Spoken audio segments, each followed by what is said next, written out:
Alright everybody, hello again, welcome to another adventure in the Neon Swamp. I am Scar, the GM. Tonight we are playing Wrath and Glory, a Warhammer 40k RPG. If you missed our show yesterday, that's going to be down in our YouTube here soon, next week. All of the Pathfinder games that happened Thursday on Twitch are on our YouTube channel, and you can catch it there. Additionally, this one will be on our YouTube as soon as I'm able to edit it and get it in there. This is our monthly one-shot where we try a brand new system that I have never touched before, just to kind of give it a go and see what we like.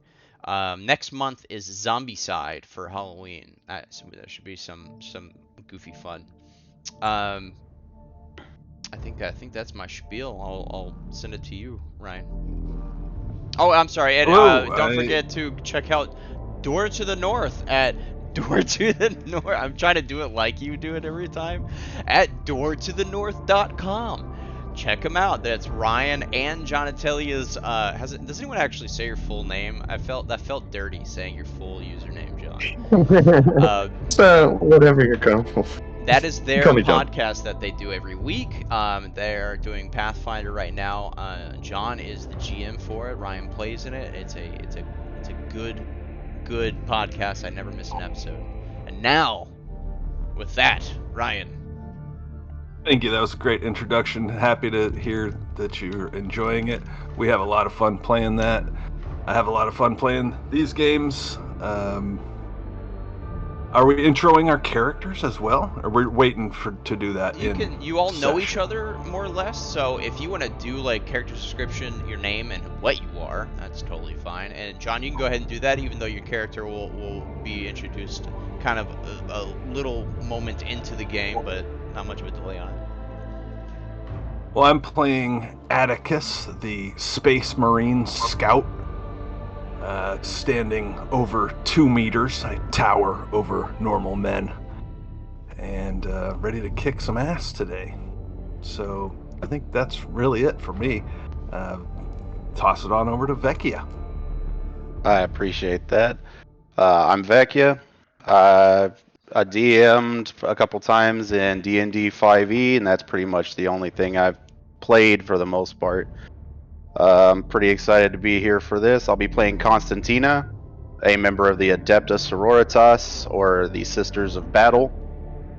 She's a devout member of the Adepta, has found herself in many confrontations and battled scores of heretics, and she's kind of here to keep the group in line with ecclesiarchal standards. So we'll see what kind of trouble we get into.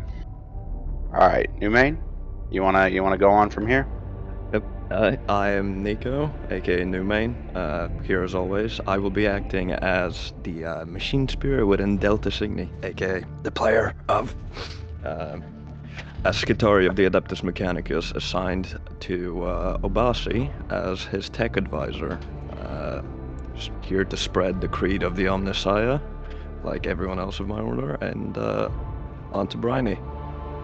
Hey, thanks, Nico. I'm Bryony, or Ryan. I'm going to be playing Obasi, and I'm a rogue trader with who's a scion of the House of Erroneous. Other than that, I make art on the side. If you want to check that out at rpsigler.itch.io. I make some stuff for Morkborg and Pathfinder 2e. If you want to check it out. On to you, John. All right. My name is John. I will be playing Vilma Blaskowicz. Should I say what I am? Yeah, go ahead. They're gonna find out in 5 minutes anyway. She is a sanctioned psyker of the Adeptus Astra Telepathica. You called it. I knew it. I totally called it. And you're even a navigator, so I called that correctly. Do I get an extra rat for that, John? Sure. There you go. Called it perfectly.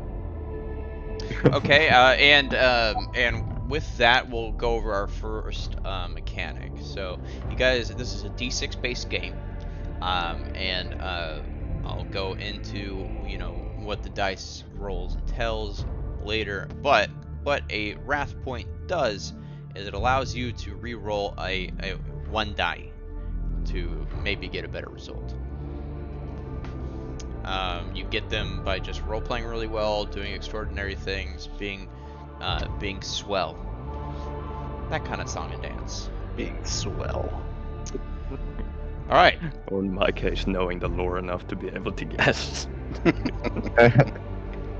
Let's begin. You all have been assembled by Jaquel Veronius at the request of the I knew I was going to fumble this word. Ecclesiarchy. Ecclesiarchy. Ecclesiarchy. Thank you. Ecclesiarchy.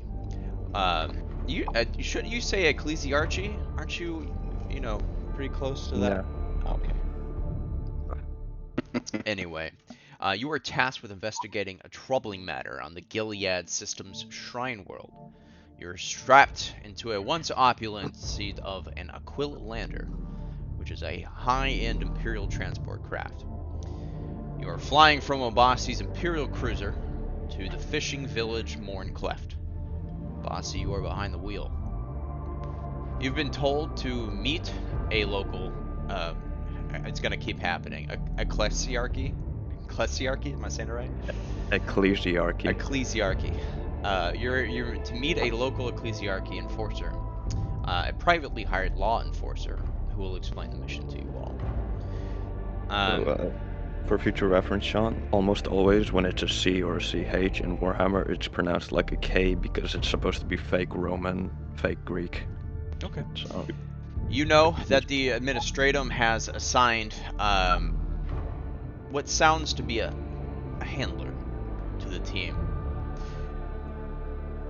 This person is going to be on planet side waiting for you with said enforcer, where you'll meet them there. The interior of the lander is lit by numerous candles. They're all strapped in metallic seats, kind of like a roller coaster, arms going over you. So it's dimly lit, and except for at the far end of the transport, you see the glow of a hololith, a technological device little understood even by Delta Cygnus 45.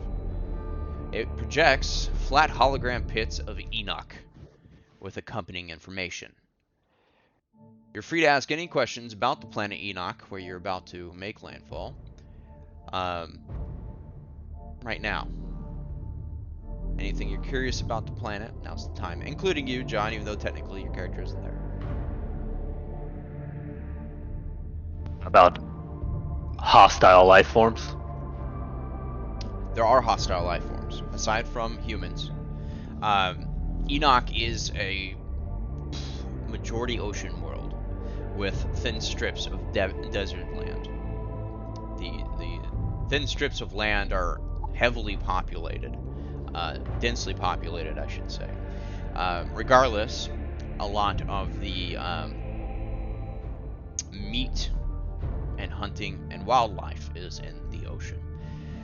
The ocean has been growing more and more dangerous as years have gone by.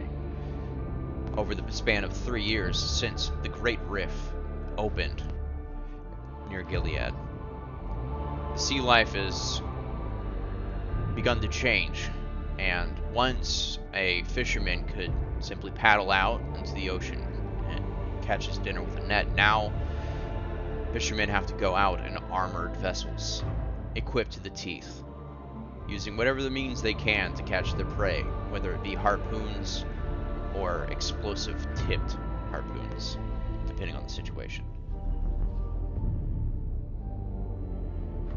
It's awesome. so bordering on being a dead world at this point.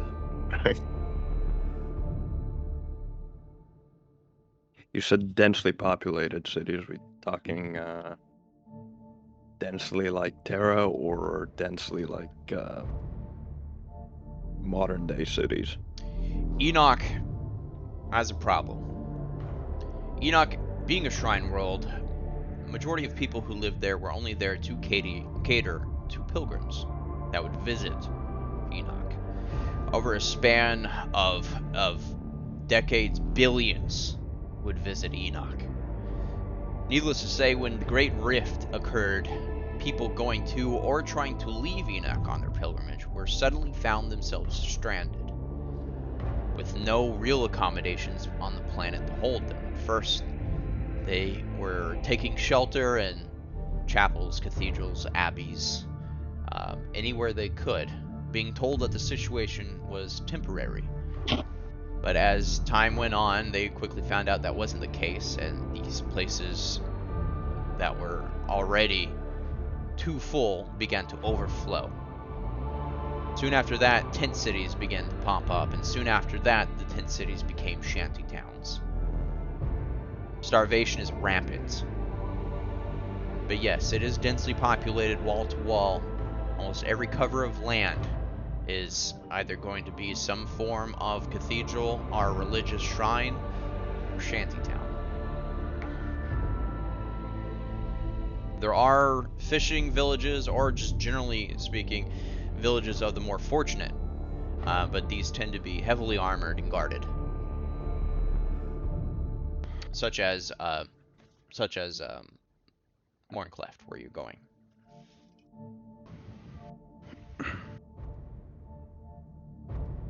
I guess as we descend to this planet, do we know the mission at hand?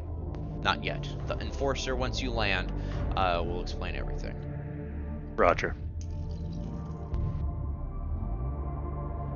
Alright. Nah. I was gonna ask one question that would relate to my character, but I doubt you have that in your notes. Yeah, just questions about Enoch for now. Anything else? Breathable atmosphere? Breathable atmosphere. A good question, because the main planet in Gilead does not. The overpopulated planet of Gilead Primus is also very populated. Not really having the same struggles as Enoch, but it's so polluted with people in hive cities that are just crammed with enough population to fill one planet. That the air is toxic now. It's not unusual for people to get implants to be able to breathe and not damage their lungs. You gotta love hive worlds.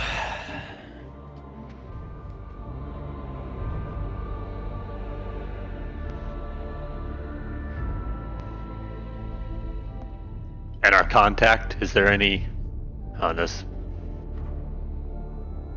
Never mind. We're asking questions about the planet. I think I'm good.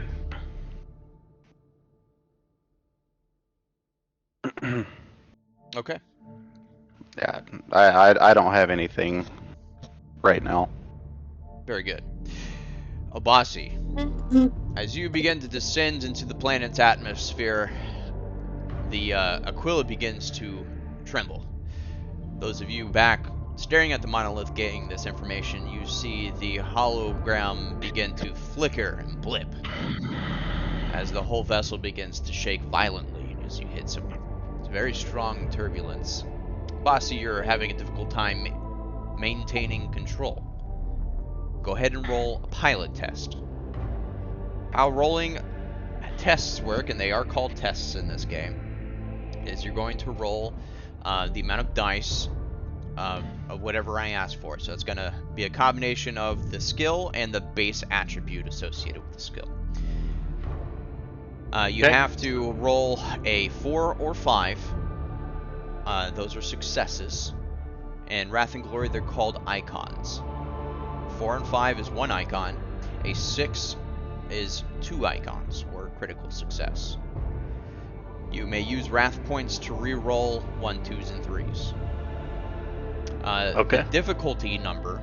So the difficulty number is how many icons you need to succeed. You gotta meet or beat it. The DN for this pilot test is 2. Okay. Obasi says, You're going to want to hold on. And then he rolls this. DN. So adjust this DN to 2. Mm-hmm. Okay. No bonuses. Here we go. First roll. Oof. 2 successes. That's what you needed. Nailed it. just barely. You gain control of the vessel, Bossy, and you ensure the rest of the trip is a smooth landing. The lander approaches Morncliff just before sunset. The village, as you descend, you can see is shaped like a large V wrapping around the deep crevice that parts a set of towering shoreline cliffs. Boats of various sizes hang in the crevice, well above the churning surface of the ocean, each connected by long cables to mechanical winches on top of the cliff. To the north, a large mountain rises easily 3,000 meters tall. Atticus, you notice that one face has been carved into an exacting likeness of Tigranus Delir, the former chapter master of the Absolvers. It's gargantuan and gazing out in the sea. Morncleft appears to have less than 50 buildings, a curving fortified wall with gun emplacements surrounding the village, all the way to the cliffs. Beyond the village, a shanty town stretches off towards the horizon. As the sun sets, hundreds of street fires spring to life in the shanty town. The lander gracefully drops all of you down on a small landing pad near the cliff edge. You see waiting there a heavy-built older woman and a younger woman standing near the landing pad. The older, heavier-built woman is wearing an armored body glove. Looks like she's waiting you.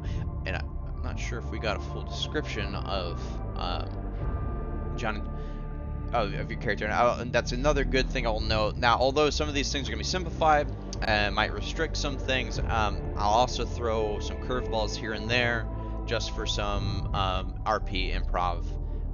Feel free to do what you want when that kind of happens. Because John, you have a wild card character, so it's kind of up to you how she looks. Fair enough. Yeah, she's got that like armored bodysuit, like you said. Well, that's the large woman and standing has... next to you has that. Oh yeah. Oh, I see. I'm next to this. Actually, I'm not sure what kind of like armor I have. Maybe I don't have armor. If you want, the Psychers that are navigators, part of the Astro, whatever they are, I don't know the name. They usually just wear robes that have some armor pieces put onto them. You're a tech wizard, so yeah, not probably wearing armor. Yeah.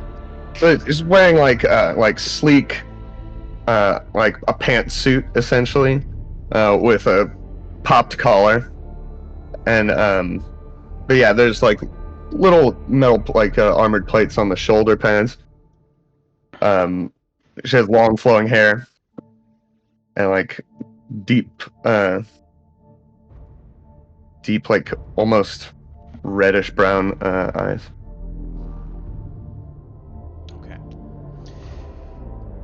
As you all land and exit the lander and meet each other, you get a kind of closer look of the Enforcer. She has scarring around her mouth, and really the only other description is she has gray eyes. She waves you over. Welcome. We approach. Welcome to Morncleft. I'm sure glad to see you all here. Please come to my home so I can explain the mission to you all. This is Wilma. She came here just before your arrival from the Administratum. I am Rashida Candland, the Enforcer here.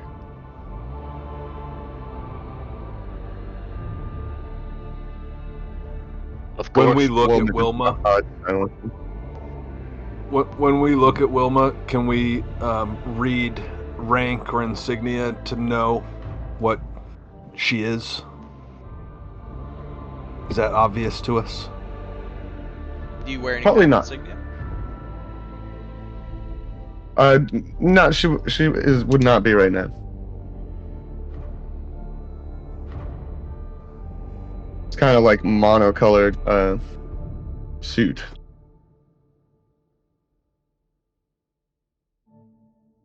Of course, you're probably all tired from your trip. No words needed. Don't worry. Let's go. I'll get you some food. Rashida leads you to her home. She seems a bit flustered. She takes you. Her home's pretty nearby.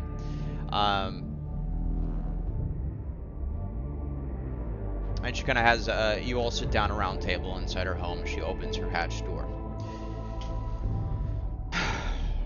Would anyone like anything? Anyone hungry? Water, perhaps? Plenty of water here. Do you have anything to eat? Oh, there is plenty of water here, you could say, but it's brine. Fresh water is a commodity. But I do have something to eat. I have some fish sticks in the oven. She didn't say that. But I have some stew I'm boiling up right now. We're actually just about to prepare for our Dotum Sephora. It should be in a few moments, but we have time to go over the mission in the meantime. Human amenities are a waste of time. Indeed, but We Even fed you- before we set off. okay, very well. Straight to business then. She gestures you all to sit with her.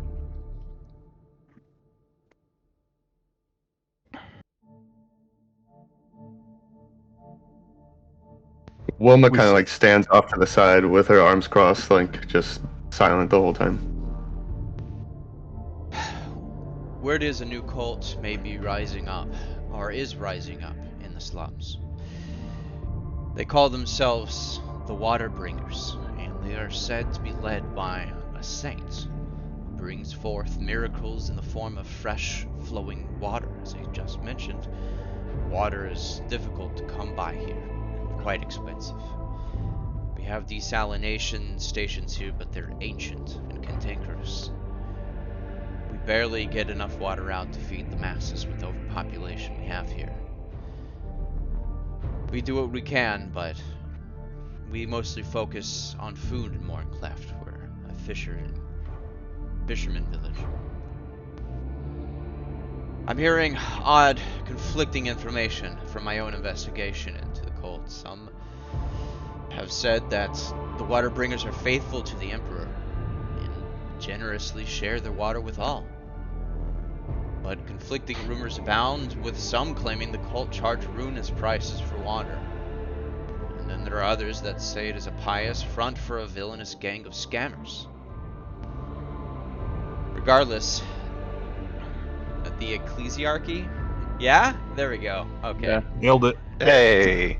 The ecclesiarchy is very interested in the talk of saints. As I'm sure any of you know, any unbacked claim of sainthood is an unforgivable heresy. I need you to infiltrate the Waterbringers. I need you to determine the truth of the saint's status. Find out if there's maybe some overlooked blessed of the Emperor, or some unsanctioned psyker. Regardless, I need you to go and render judgment. You are the deciding factor of what is to be done once you find out what you need. As the Administratum has told me, you are well-trusted agents of the Imperium, and as of now, you're representatives of order within the Gilead system to these people. No one will question what you do, but something has to be done. Constantina will stand up and say, if this do be heresy, we will root it out and burn it to the core. During all this religious talk, Delta Cygni is kind of tuned out and just started examining some random light fixture in the corner of the room. I think the best thing to do would be for you to ingratiate yourselves with them. Try to join them. Go in as just people passing through Enoch that have heard word of this saint's glory.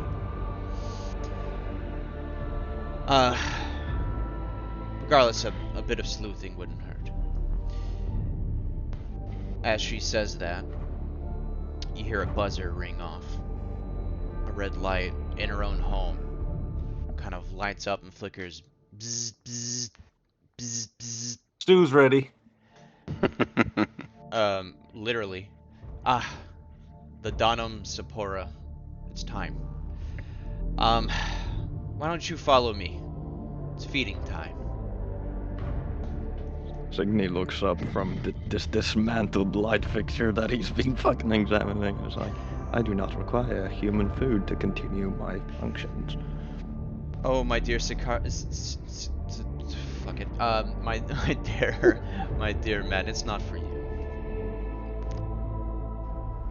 We do what we can for the people of Enoch, although it is not a lot, which leads you outside, towards the fortified wall.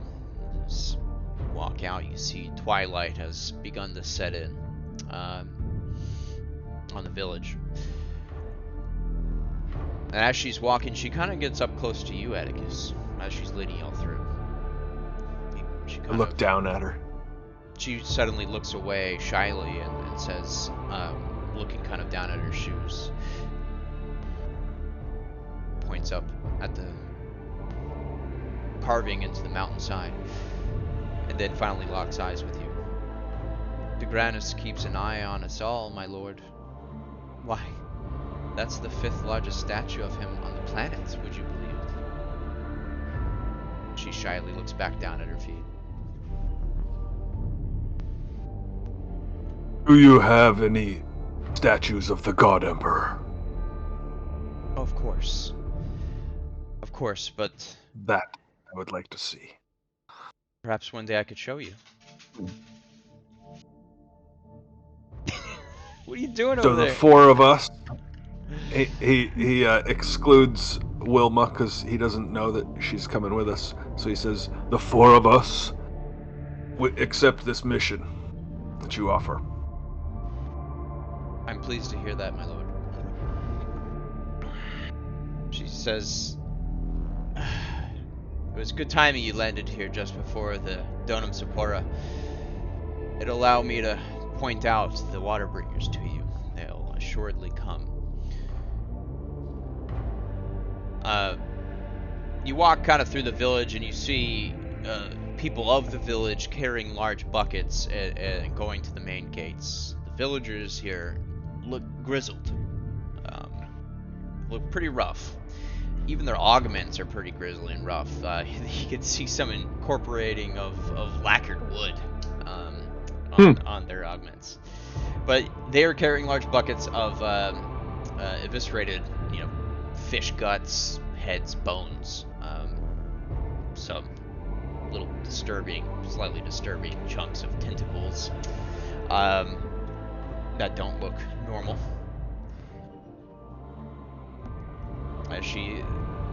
As they walk by, she says to you, the adepts get their due first, but as I said, we try to give what we can to the pilgrims. It's not much, but it's something for their pots at night.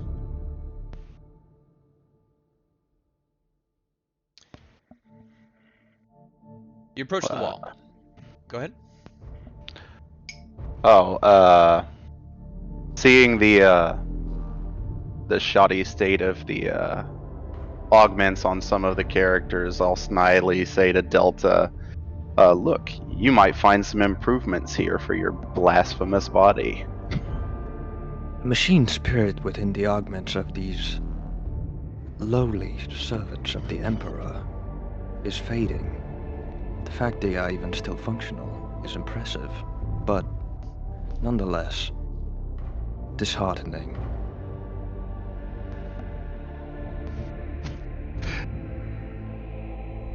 All right, that's it. That's all I got. She leads you to the wall. You hear what sounds like hundreds of shouting people on the far side of it. She directs you to a shuttered blind at the top of the wall, near a large gun emplacement pointing down on the other side. You can easily look through this without being seen. As you do so, she shows first and foremost Abasi, knowing that he's one of the rogue traders. But as you do so and you look through, you see a majority of the people are dressed in complete rags, and there is indeed hundreds of them all along the wall.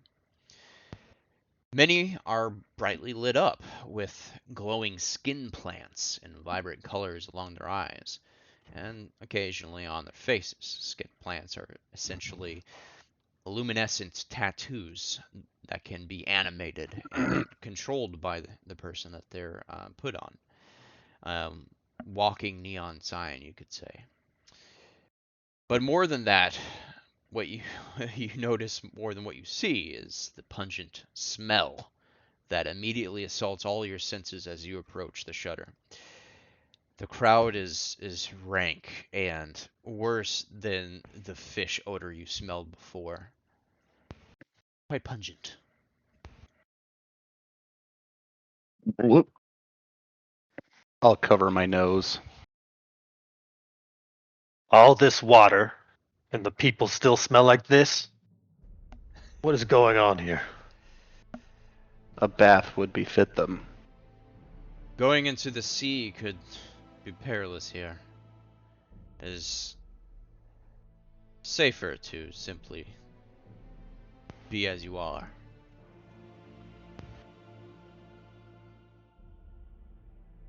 As she she kind of talks with Abasi a bit. I want Atticus and Delta Cygnus to roll an awareness test for me, please. As they do that, Constantina, you don't need to roll for this. You're well versed in religious iconography and religious behavior. You immediately notice a group clad in modest robes with blue-green skin plants that shimmer like the sun on water. As they come through the crowd, they part for them with ease.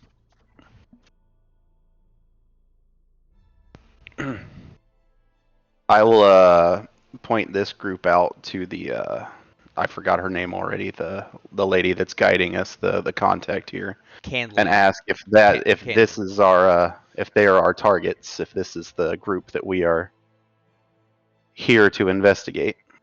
You have a sharp eye, sister. Indeed, that is the water breakers. All right. The people move as if they revere them or fear them. Well, as I said, the word on the street is they will at times provide water at no cost. If that's true, they're saving lives. But if they're taking advantage of people, then perhaps they fear them instead of revere them.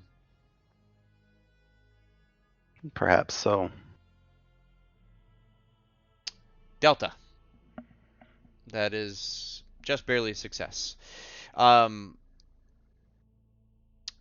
You see this, and you may use your telescoping eye augment to capture the faces of these people of interest, and any other people of interest that are mentioned right now.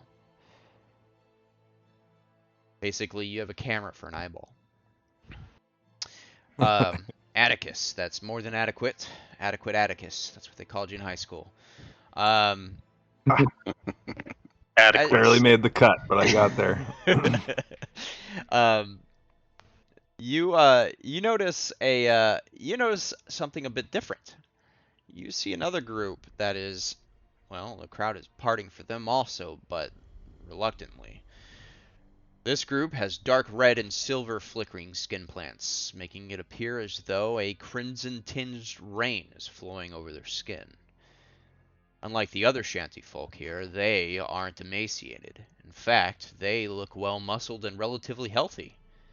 It's clear to you, and with your Astartes senses, that they pose a significant combat threat.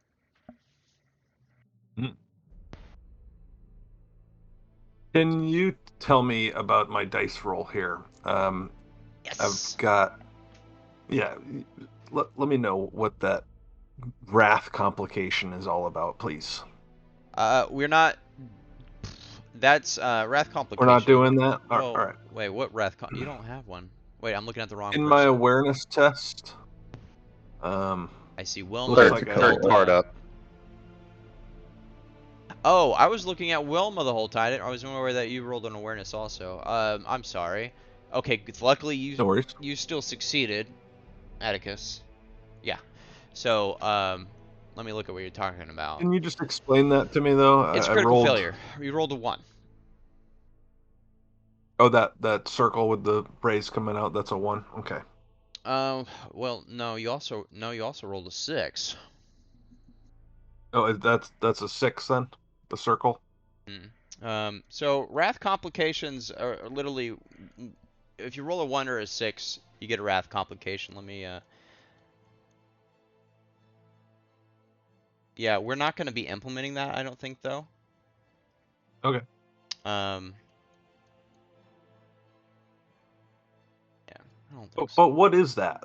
That last die, the circle with the rays coming out of it? Because I rolled a 1 and a 6 and that thing. What is that thing? So kind of like,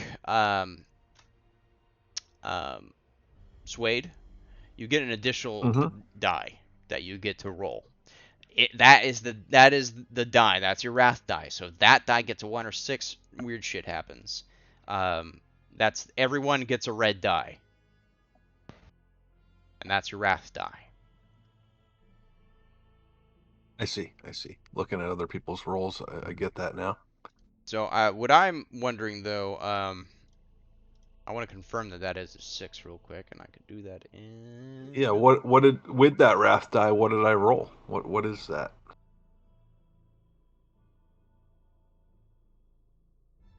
We rolled a 1 and a 6 in there. Yeah, I'm almost positive it's 1 because you got 4 failures. Yeah, that's a 1, which is uses the chaos symbol as the icon for it. Are you looking at dice? But I also rolled. Yeah. But I also rolled just a 1, a normal looking 1. But that wasn't your wrath that's die, why so I'm confused. it doesn't matter. Your wrath die is the important one that you don't want to roll a 1 or a 6 on. Okay. And my config's not opening, so I'm just not gonna worry about this right now. All right, moving along. You learned that information I just gave you, Atticus.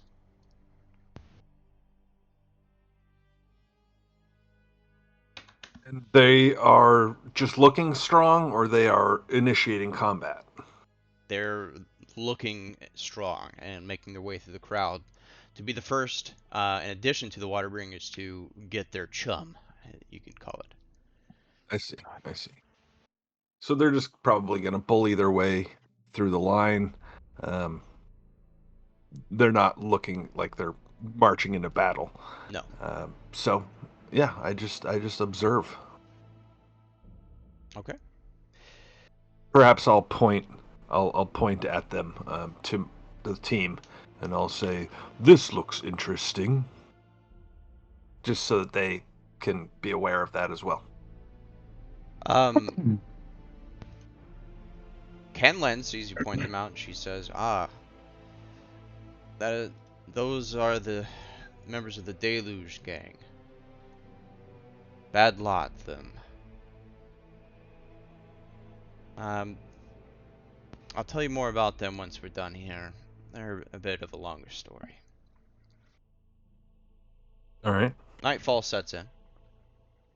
the crowd finally disperses, many of them disappointed as villagers ran out of offerings for them.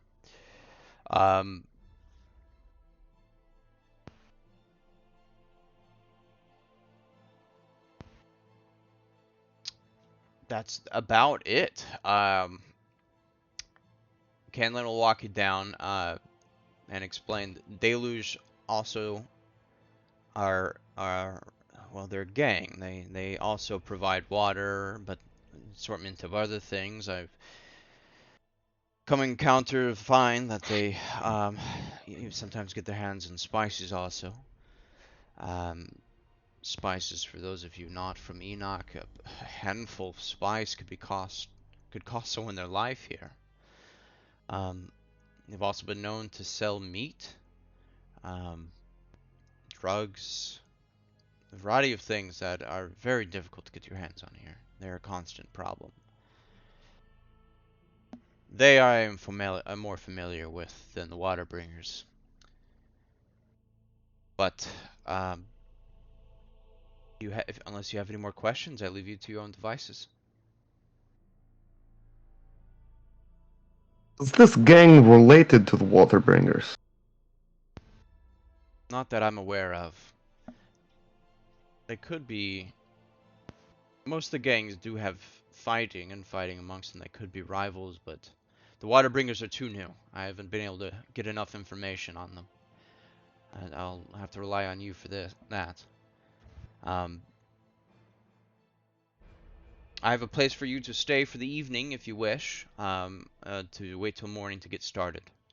We can continue talking there, or unless you have any other questions now. You know, I hate to have to ask, but fuel and supplies aren't cheap. Will there be payment for our services? The It's out of character. The administratum sent you, so you're taken care of. She's not hiring you directly. Already been taken squared away, Roger. Okay. So I don't ask that. Instead, I say, perfect. I think I'm done here. Yeah, like think of it more as you're not adventurers. You're already doing your job you're paid to do. Thought as the trader I would ask, but yeah, that clears it up.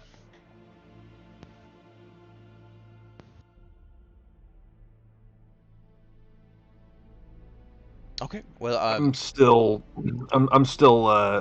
sketchy about John's character. We haven't officially been connected to her. We don't. I see her asking questions like she's interested. Yeah, I guess I we're kind of doing, was expecting her to introduce me. I wasn't. Maybe I misread that. Atticus says, "I have a question. Who is this?" And gestures to Wilma. She did. She at the very, very beginning she introduced you. But to us, yes. Yeah, at the very, very beginning she introduced she introduced her as Wilma. Since I the understand, but who is she to us? Is what I mean. Like, do we understand that she's coming with us? I don't think we do. Well, do you say this in character? Yes, in character I say, and why are you here? Gesturing to Wilma. Kenla looks kind of confused at you. Oh, I'm sorry. I thought you knew. The administratum sent her here to accompany you. Something about this being a bigger job for just the four of you. Apologies. I thought you knew each other. Or knew of her, rather. There are rumors. Sure. There are rumors that the threat here is something special. I'm simply here to make sure you don't get yourself killed.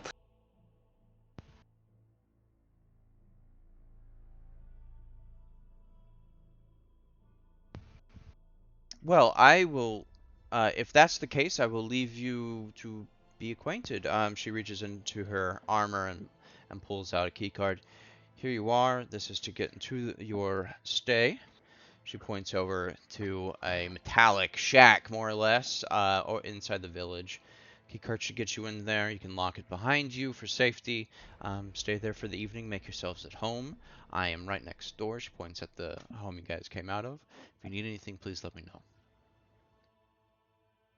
And she walks off. Safety. I look around. How safe does this place look? Or unsafe? Pretty safe. The walls are very reinforced. Plenty of guns along them pointed at the shantytown. They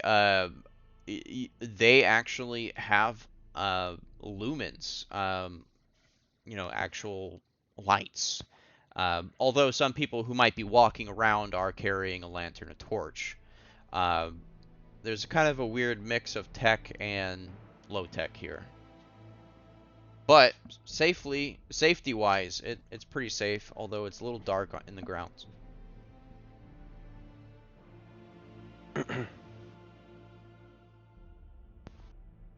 Cool. Let's check out our shack. Definitely take a look around for any entrances, exits. Make sure everything's covered. If things go sideways, we know where to go. You're on a cliffside, only one way in and one way out as far as you can see. Well, two ways in and out if you go into the ocean. Otherwise, it's just the main gates at the front. Okay.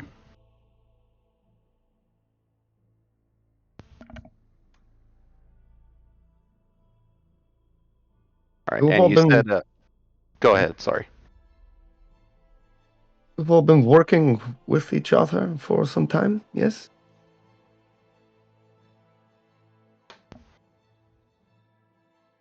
Yes. We are a unit. We've been dispatched on several operations. I'm gonna grab ice, but I'm still listening. We are working under the order of House Veronius. And you? John, what's your character's name again? Vilma. Wilma. I won't forget it. If you look at the bottom left of Foundry, we got a list of everybody there. There you got it. Thank you. I represent the Adeptus Astra Telepathica. Everybody think good thoughts. You can read minds? John, take a wrath point for doing your homework. I can do many things. It's not important. Details. Knowing the skill of your comrades is often a vital detail during heated encounters. You seem to be a very complex individual yourself. I have been augmented as is the Omnissiah's will.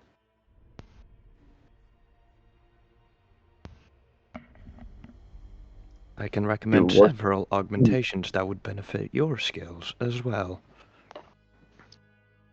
She kind of chuckles, but doesn't say anything else to it.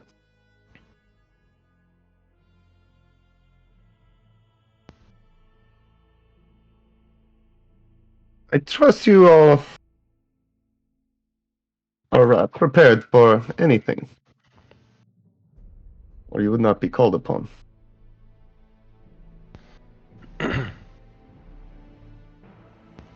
We are sufficiently adept, yes. We are prepared. Shoots a Speaking of- shifty eye at Delta. As you guys are discussing this, you've made your way to the house by now. Presumably use the key card, and the sliding automated door opens for you. This is a small house. You see what looks to be a cooking area to the left, large grill, a place where you can literally do dishes, sink, uh, but there's not like a faucet for water. There is a rectangular glass case filled with sand. Uh, Aside from that, which wouldn't be odd for your characters most likely, but maybe odd for you, sand is used to wash your dishes. Aside from that, you see extending outward alongside the wall to the left and right look to be giant cabinets with a closed shutter that rolls kind of upward. If you open the shutter, you find that this is a sleeping quarter, and you can close the shutter on the inside. Um, it's hard to see all this though because there's no light in here. You do see what is the equivalent of a whale fat, a whale oil lamp right by the door, with a small metallic lighter. I'll go ahead and light that, Whale just so we oil. can look around a little better. Primitive.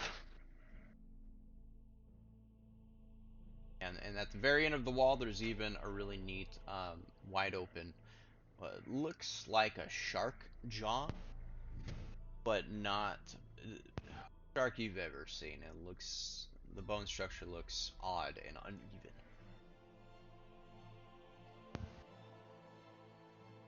You said this planet's Enoch, right? Yes. Okay. So it says my accomplishment on my character sheet suggests I've been here before. Would I be familiar with what it is at all? Yeah. As mentioned before, since the Great Rift opened up, the sea life has begun to change. If you've been here before, you know that the ecclesiarchy is really kind of cutting it close to, the sea life being acceptable for the Imperium, or it being heresy to consume.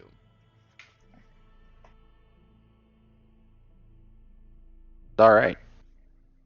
No warp fish. Got it. Scar, I'm not hearing the music through Foundry. Is that on pause, or is that my problem? You can try refreshing the page. Back on for me. Are you guys hearing music? It is playing for me. Mine Yeah, just started. Under the playlist option under Foundry. The player is really finicky in Foundry. It's probably one of the most finicky features. Sometimes you gotta refresh. Sometimes you gotta just click on the music icon on top of it to look at the playlist, and sometimes that makes it start. It's weird.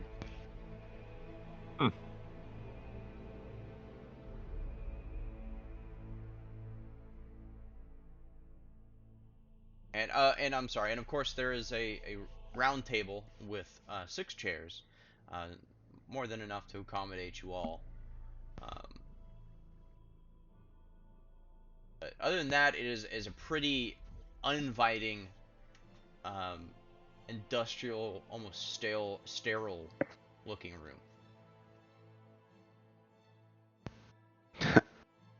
One detail. I'm aware Atticus is going to be rather large. Do the sleeping quarters look like they could accommodate him, or do I have to give him a funny look? Yes, they look like they can accommodate a very, very large person. Okay.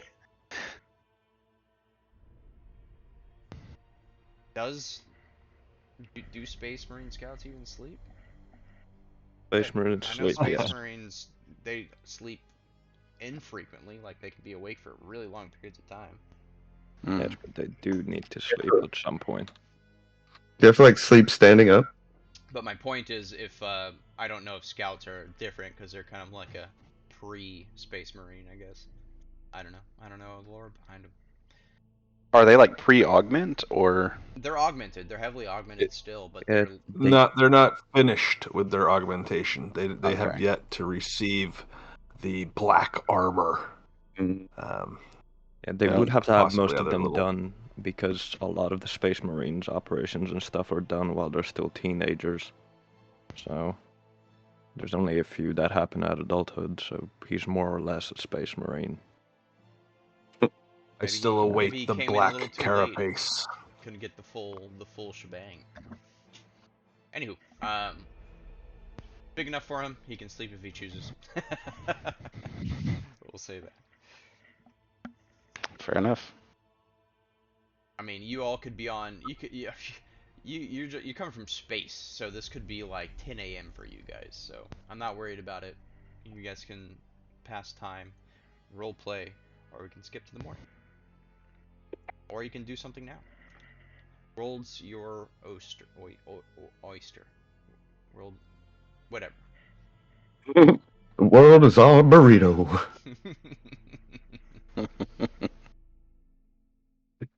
What about I'm not collecting? feeling particularly tired. Yeah, what about collecting rumors or information about either the, let's see, the Water Keepers or the Deluge Gang? Is there any sort of information we can garner either through rolls or role play? Well, probably through, and they're probably people in Shantytown. People are probably pretty in the know of these people who affected daily lives. Go down to the Shantina.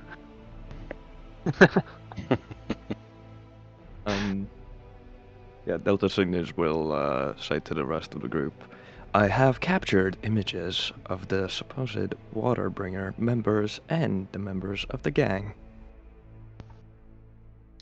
So, Delta Cygnus, if I have you roll any kind of test that pertains to locating either Waterbringers or the Deluge Gangers, you get a +2. Don't let me forget. I'll add that onto the note that I captured their faces. Jeez, you captured their faces? Face off.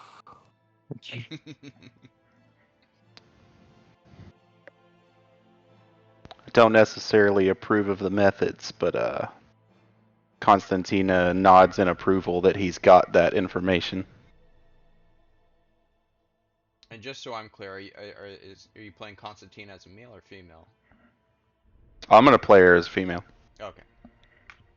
I'm just not gonna be able to effectively do a voice without feeling ridiculous, so. I think I just misunderstood what you said a second ago. No. Yeah, you guys, you can definitely act now. You don't need to sleep. None of you are tired unless you want to be tired. I'm gonna state that I'm gonna say Constantina is gonna say we should look into these folk before they have a chance to disappear into the cracks and become harder to find. Yes, brothers. We should mingle with the locals.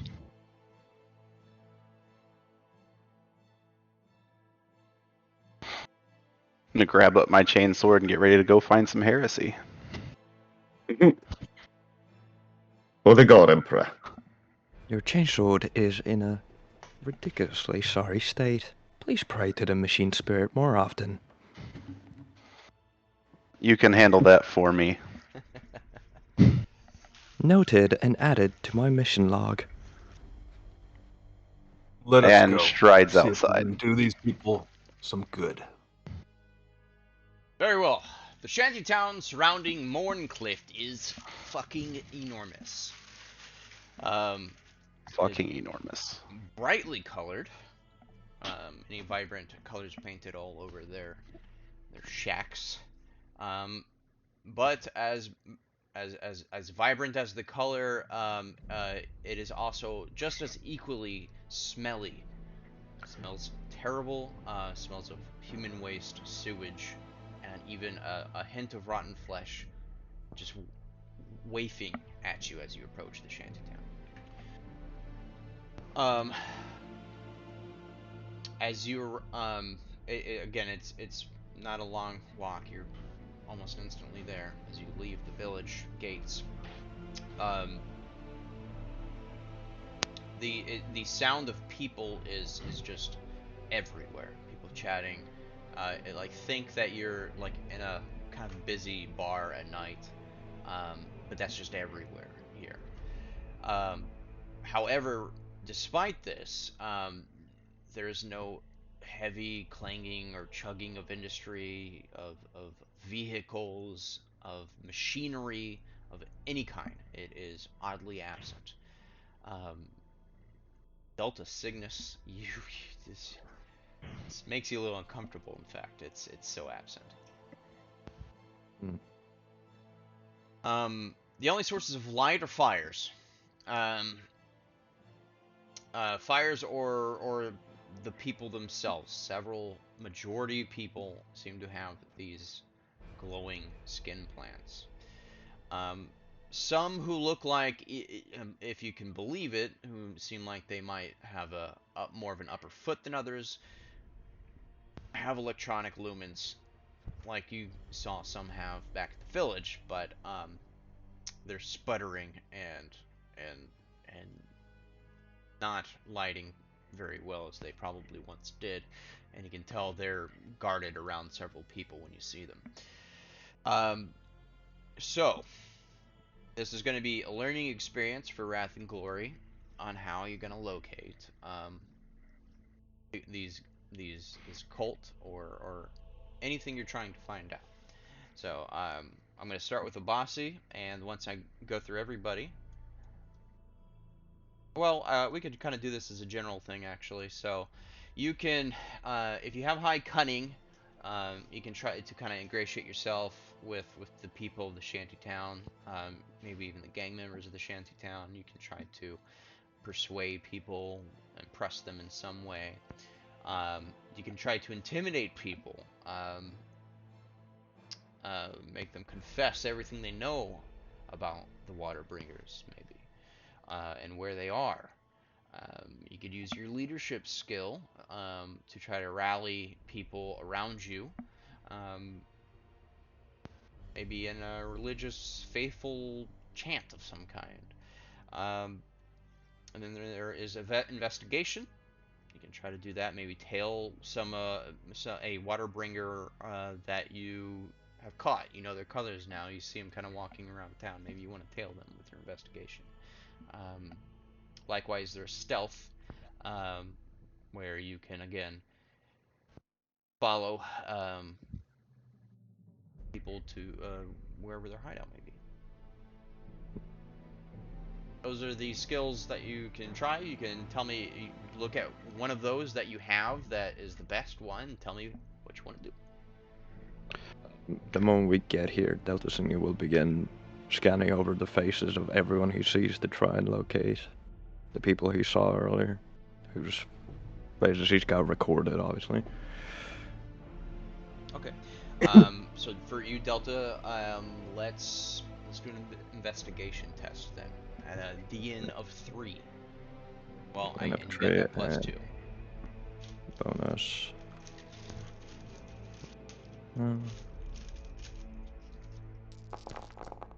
Lot of dice. Oh, that's a lot of dice. Yowza. It is a lot of dice. Well, I have a 7 normally, plus 2, that brings me up to 9. Nice. Well, that is a success. But before we get to your result, I want everyone to do a skill check more or less at this point. Again, this is so we all can kind of learn a little bit about Wrath and Glory. Sure. All right. Who's going first? I'll go. So, like, my character is kind of a religious nut job. So I guess she would probably seek out something like a temple or something along those lines, and hopefully like use her leadership skill or even intimidate somebody to try to give up some goods on what they know about the group. Okay, it's your choice: intimidation or leadership. I will absolutely sing with them and do some hymns and clap my knee a little bit and Wololo. All right. and see about getting in some people's good graces. So leadership we go. DN of 3. All right. Success. That looks like 3 to me. Just barely. Just barely. Constantina, you Constantina. rally the faithful around you. You create a chanting procession of the Emperor's odd faithful who believe your presence is proof that this saint is, well, a saint, a true saint. Hey, according to my backstory, some of the pilgrims here are still alive because of me, so maybe not these in particular, but on planet there are pilgrims who owe their life to me. Oh yeah, and there are some pilgrims who have died because of you and the rest of the sisters. That's fine. It's fine. They were heretics. It's The fine. Night of Tears. We'll get into that if it becomes relevant. Anyone who wants to go next? I think Obasi will go the opposite direction of Constantina, and he will go to a pleasure house, using his street cunning to try and garner some information about the gang or the water keepers. What their cred is like on the street, what they're known for, where they operate, and where they can be found potentially. That's what I would like to do. Let me see that with a DN of 3.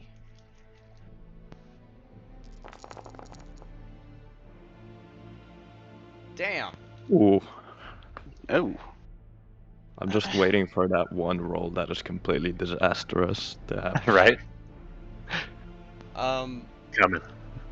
Yeah, so you do that. You go to what you believe is a brothel house. It is a brothel house. It is run by a gang. You ingratiate yourself with them, and they tell you that basically each gang has a distinct skin plant, style, and pattern, and that yeah, they know where the water shrine is. They say to you, and I'm sorry. Although we're doing everybody, I didn't really give you your result delta. That's fine, because that'll only really come into play once we're back with the group. Okay. But needless to say, you have located some water bringers. And excellent. All right, who's next? So the options are cunning, insight, intimidation, and investigation. Cunning, persuasion, intimidation, leadership, stealth, investigation. Yeah, that's all.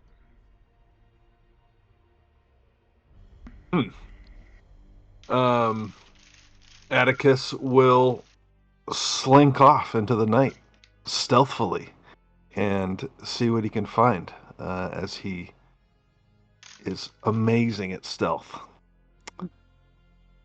I'm not sure what else to RP that up before I roll it. Reminds me of a story of someone that made a orc fucking rogue that used intimidation and thought they were stealthy by just intimidating everyone to saying, "You can't see me."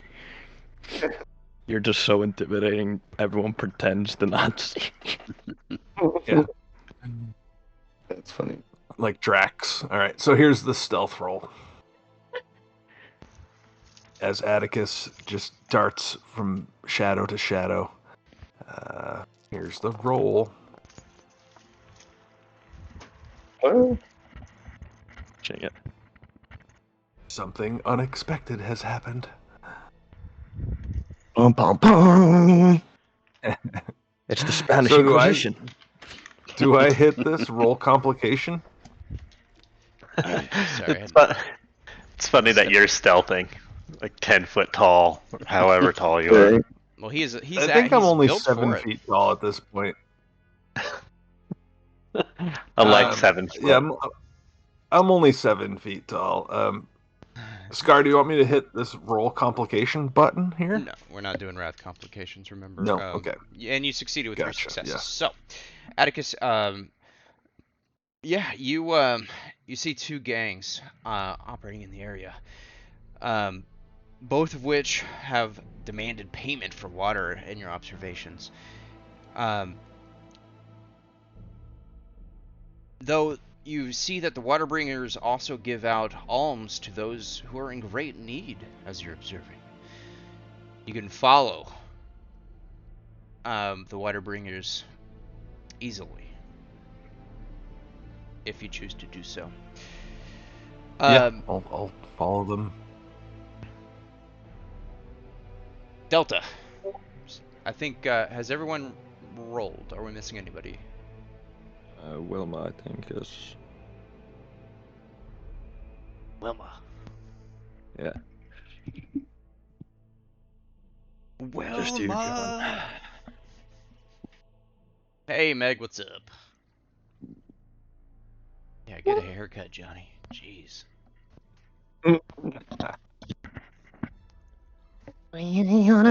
John, you're the only one that hasn't done anything here yet.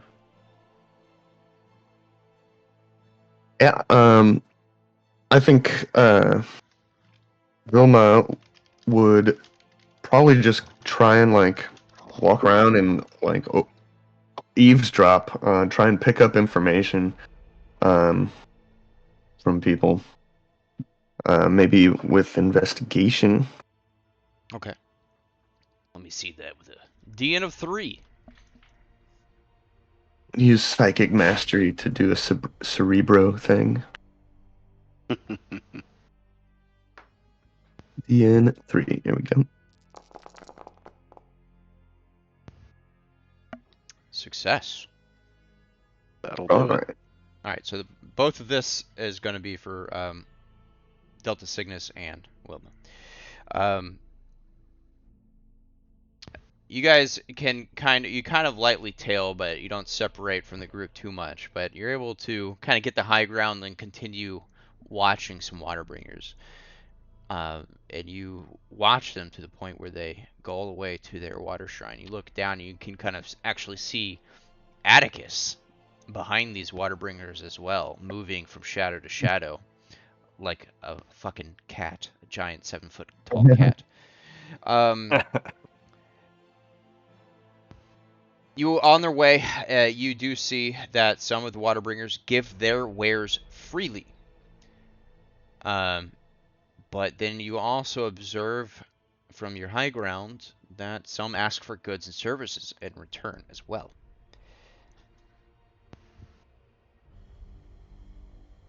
And amongst these ones specifically asking for goods in return, do I spot any of the people that we saw earlier?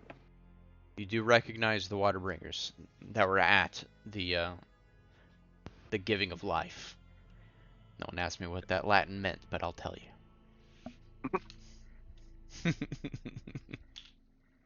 Is there a visual difference in the people that are getting it for free versus the ones that are having to pay?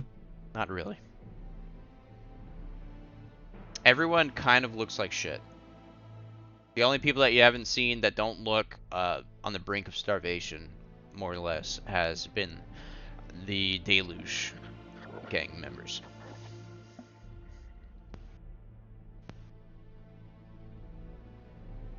Really pathetic life they live here. It's a sad sight. And This region harsh is on the nostrils. severely lacking. This region is severely lacking in the machine spirit. It has also forced me to turn off my olfactory nerve. The smell was unbearable. You've got to teach me how to do that one day. Once we leave this planet, I may be able to provide augmentation services. It's I wouldn't be so quick to take him up on that. it's what we call a joke. Going back to Constantine. Yes. They, the people, yeah, again, seeing you as a sign that, as the saint is real, and they tell you her name is Martika. Martika. Oh, your presence is proof. Martika is a saint! We will happily lead you to the water shrine, sister. There we can take you to Tybalt. Tybalt, I'm sure, will welcome you with open arms. Allow me to collect my fellows and then lead the way. Yeah, so through all the rolls, everyone succeeded. We all know where the water shrine is now. And a little bit more information on top of that. Very well. I think Go ahead. we waste no time and head over there.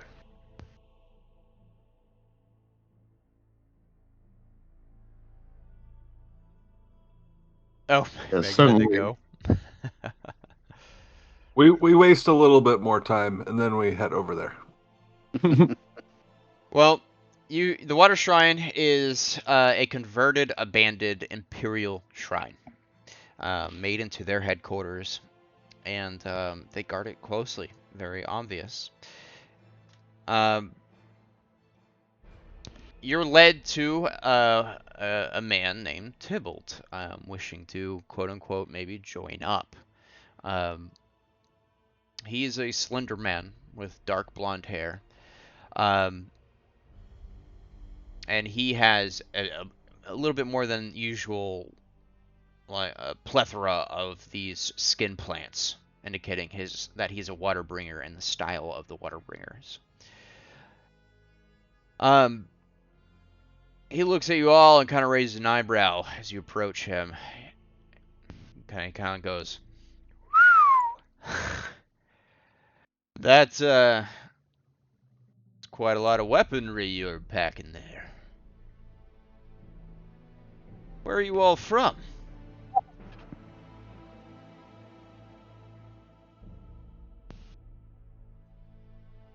I guess we should have discussed what our entry plan was here. Taking his question literally, Delta Cygnus will say, "This one was forged in the depths of Mars."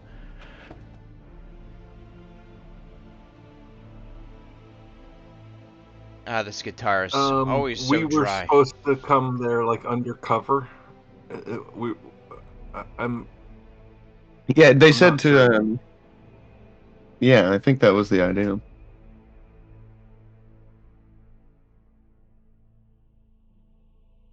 Yeah, I mean, that sounds good.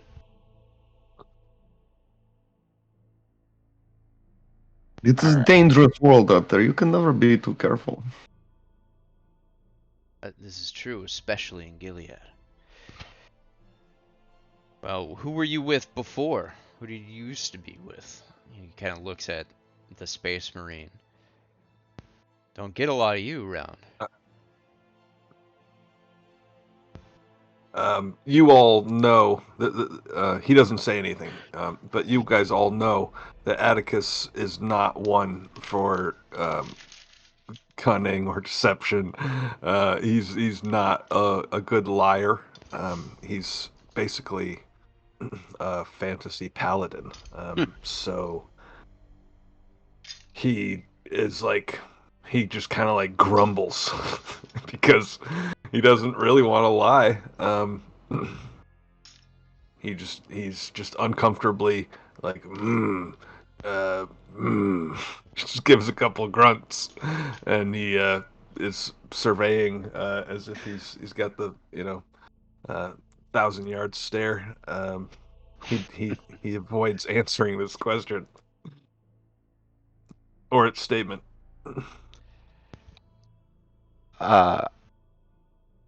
So, seeing that he's kind of, stumbling and not wanting to answer the question and incriminate himself, could I try to, as an intimidation test, tell the guy more or less some questions are not healthy to seek answers to? You don't have to do Or- this, but he says, "Okay, fair enough. I don't want to get on his bad side. Don't worry about it." What about you, though? Same with the sisters.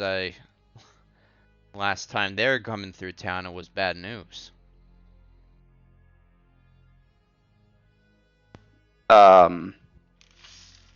I will attempt. I am also not a very deceptive person, and I will say I am attempting to help the people here to right the wrongs of. I don't actually have info on what happened, so I'll ask him what he means by that. I'll just play like I was off world or something. Well, not too long after the Great Rift happened, maybe a year back or so, things were getting pretty dire. A lot of people were supposedly starting to turn for answers elsewhere than the Imperium, if you catch my meaning, sister. Not that I ever would. He puts his hands up. I lower my Of gun. course, of course. But they say the ecclesiarchy sent out the sisters in mass that were already here. It purged many lives that night. And between you and me, I mean, I'm assuming you come to me, then you must be rock bottom. Maybe not with the order anymore, but between you and me, some of the people here say that it was a plot designed by the ecclesiarchy. Maybe just to thin out the population a little. Not me. I don't think that. That's just what they say.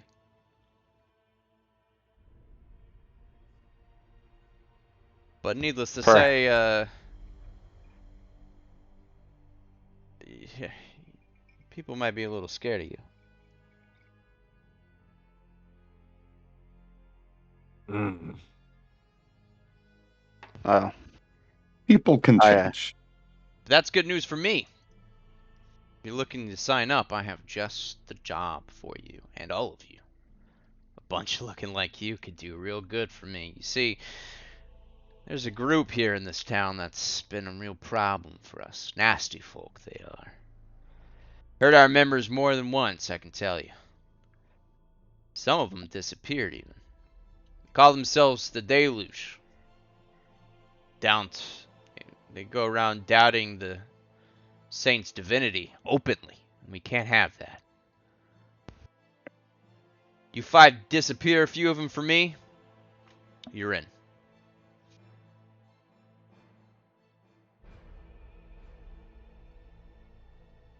What do you Please say? Do you have a- expand upon the parameter of disappear. Make them go away. Permanently. Do you have a certain few in mind? Oh, I do. I was trying to get him to admit that he wants us to murder them just for the record, so that we had proof against, wrongdoings. They run the old desalination station in town, not too far from here. Be able to go there, like I said, take care of a few of them, make them feel right at home as the sisters did a year ago. And you're welcome here.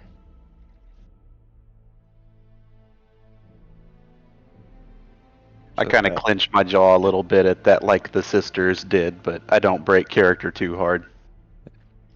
Sean, we established I have the eye augment, but I do know there is also a thing that some Skitari have, which is an audio recording thing, where they actually record any conversations they have. Would I have that? Yes. Okay. You're heavily augmented. You'd have something basic like that, I would say. That's fair. Okay. That'll be useful for if we ever need to prove that these guys are doing something shady.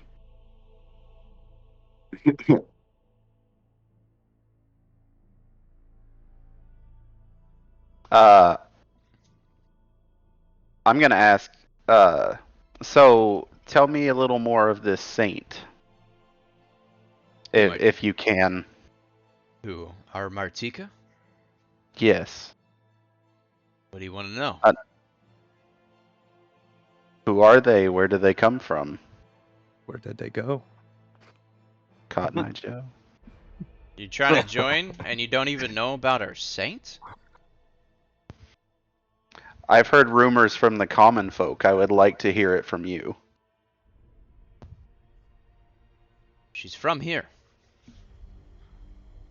And she is everything you've probably heard. Quite helpful. And I turn her around and then leave it to somebody else to continue asking further. Look, if you guys make it in, you'll see what she can do.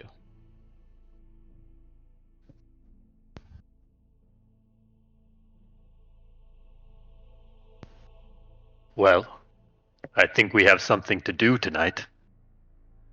Should we make our way to the salination station?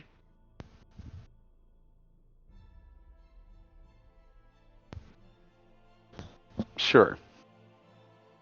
Even though I am not meant to have desires, I would love to have a look at the technology used in that facility.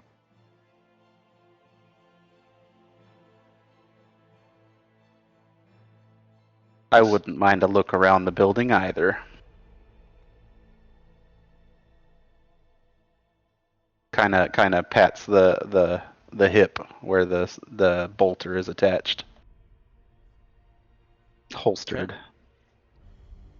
Did we walk away from them yet? Do you? I haven't yet. Well, Mr. Rogue Trader, you are the leader technically, so... I say after we're done asking questions, we'll approach subtly. Try and sneak in. Not blow the door off the hinges, so to speak. Door won't open. Apply Space Marine. That will be plan B. Our plan is to kill these men in the name of the saint. Is that...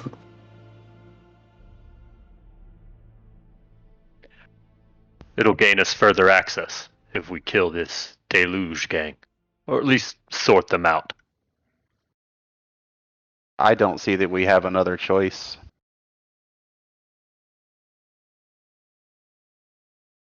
They're obviously stealing food from the mouths of the pilgrims here, and I can't let that stand.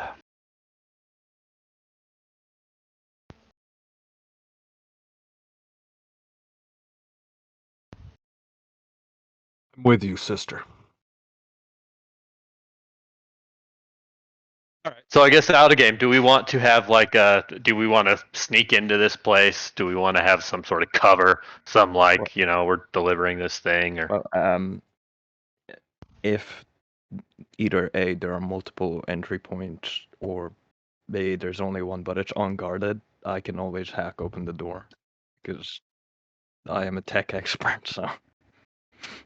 Yeah, and sneaking, the sneaking as a group would be your worst sneaker making the roll. My left one. Nice. So, just kind of out of character explaining how mine feels. Like, she's not totally sure that the deluge guys are actually the problem, and that the ones that we're trying to infiltrate right now are bad. So she's not 100% on board with killing them, but she's killed people she wasn't 100% on board with killing before. An interesting point, Constantina. I did not consider. Perhaps we should ask them questions before we kill them.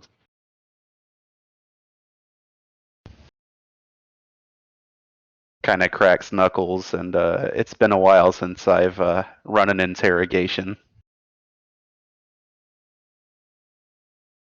The more information, the better.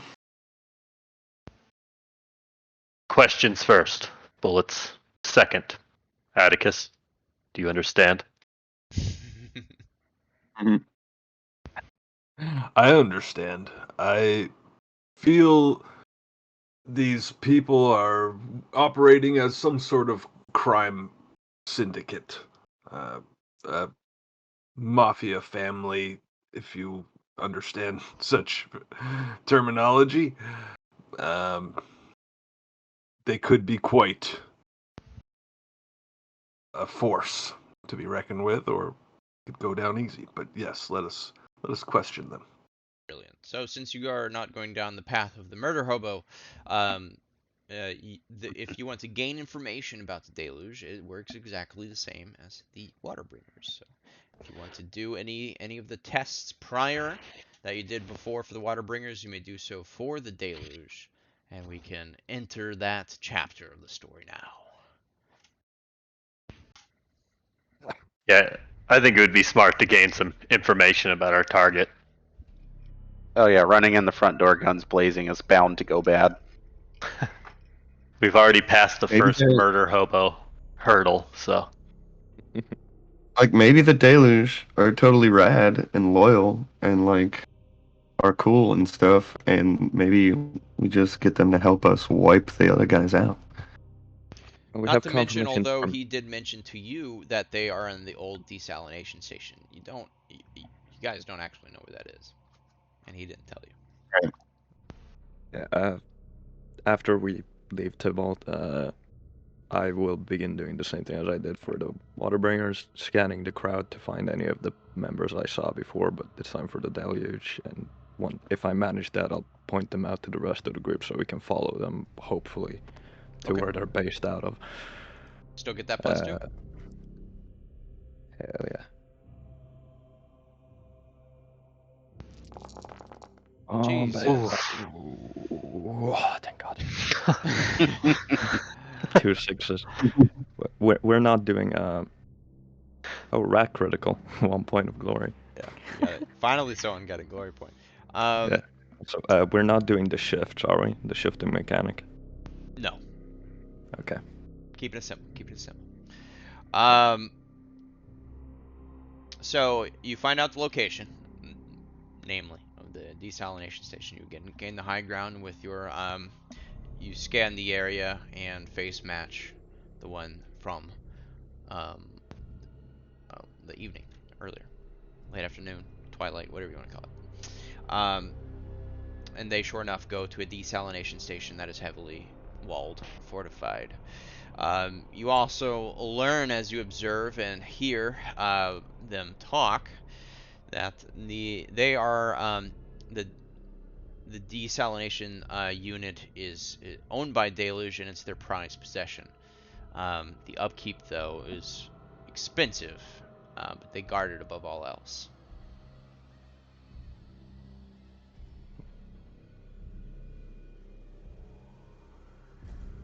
Delta Cygni will, to the rest of the group, say, I have confirmed face match of the members of the Deluge that were pointed out to us earlier in the evening. Or day, whatever it is. How many of them are there? Is this like 15 guys, or are there 2 of them that he found? It was like 2. Interrogation time. Would anyone else like I propose to the group that we capture these guys and gain some info from them if they don't answer questions freely on their own. Part of his investigation and how he found out the location is they went there as he was observing them from afar. They're not in reach any longer. Fair enough. Okay, never mind then. You know what? Everyone doesn't have to do it like last time, but yeah. Anyone else want to do a test? I wouldn't mind doing a cunning test to get, the street pulse on the Deluge gang. What kind of things are they involved in? Are they loved? Are they hated in the city? What kind of place do they have in the hierarchy of the shanty town? Okay, go ahead and give me one as a DN3. All these are going to be Coming DN3 in. tests. Love the leopard. 8 successes. Most folk are pretty wary of them. They're known to be ruthless in their business practices. Yes, that answers Constantina's worries about them possibly being the good guys. Mhm. And those I business didn't say practices. good. Not necessarily bad. Well, good in terms of Warhammer good, so the less evil fair guys, enough. if you want to be specific. A lesser shade of gray. Oh, there is no gray in Warhammer. It's all black. Just some of it is Vanta black, and some of it is just normal black. Yeah. Yeah. I'd like to maybe Um, investigate to see like where people think they stand with like the Imperium or the cult of the God Emperor. Okay. Asking the real questions now.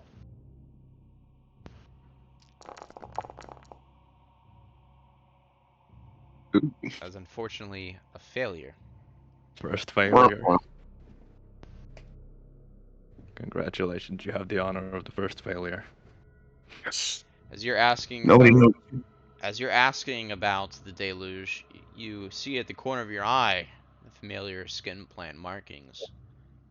As you look over, you see one of the deluge running away. You pursue at a short distance as they duck into an alleyway, but they're gone.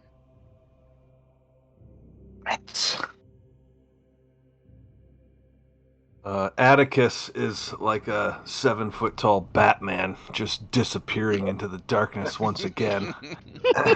In all white. He, White Knight. The Moon Knight. yeah, In the Moon Knight. he just dips off into the shadows and stealths through the darkness, looking to see what he can find. Okay. Do I need anything more than that? Do I need a direction? No, just yeah, do a stealth with a D and 3.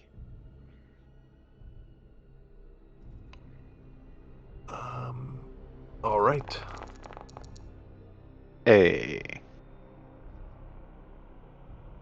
Very good. Okay, just barely. So you see two Deluge gang members, and you kind of sneak up close enough to hear the conversation as they're walking through town, presumably to the desalination station. You overhear the conversation, and you can hear them complaining and cursing the water bringings.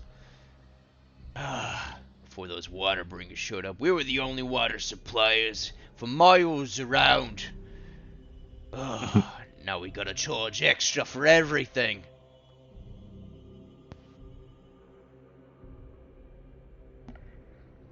I really want to just jump down and knock their heads together, Batman style, but I'll rejoin the team. The team knows that Atticus is really just, like you said, a tiger, a Black Panther, just ready to be unleashed. And if it's not physical, he's not too good at it. So he returns to the group to report what he overheard while stealthing. Anybody else? Everyone gets one if they want.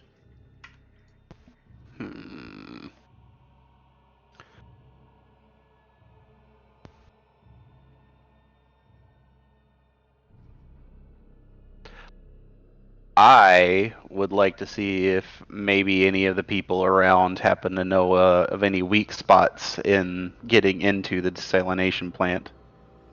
Maybe try to intimidate somebody on the street into talking about it, or Nice. Yeah, that's nice. Okay. slam somebody up against a wall and start throwing the word heretic out a lot.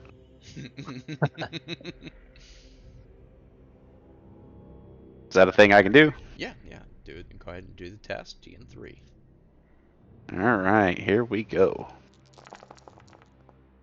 I succeeded. Nice. Some have tried to kind of. There are stories of people trying to sneak into the desalination station to steal water. Word on the street is they were never seen again. In addition, their families were kidnapped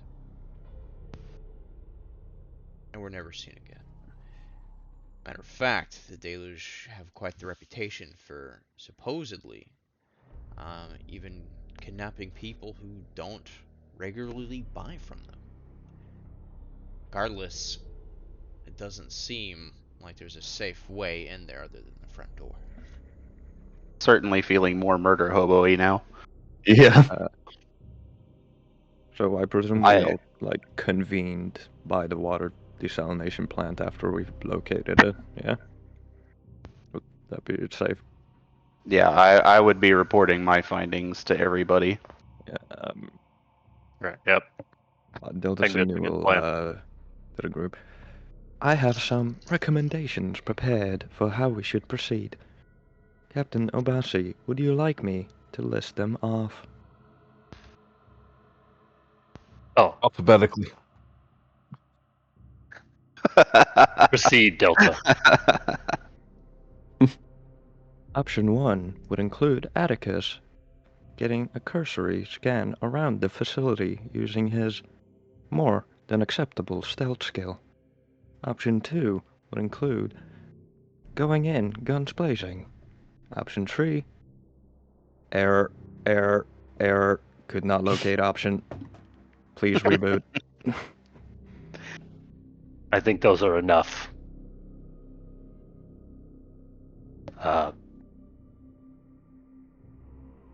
Constantine, or Wilma, do you have suggestions not provided by Delta? Atticus, I think we know what your choice would be.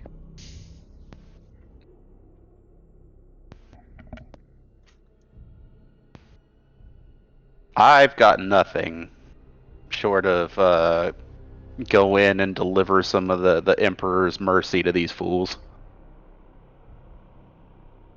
The method of delivery doesn't matter so much now. Yes, it does not appear that sacrificing them to our cause will cause anybody to miss them.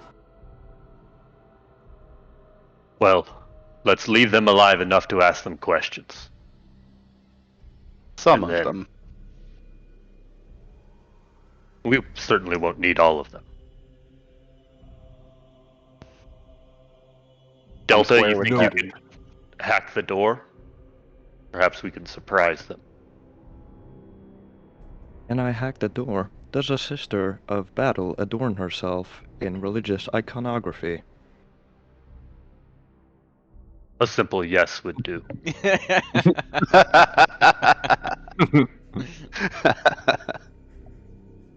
It's so hard to come up with fucking sassy remarks while trying to stay in the Delta Sigma character.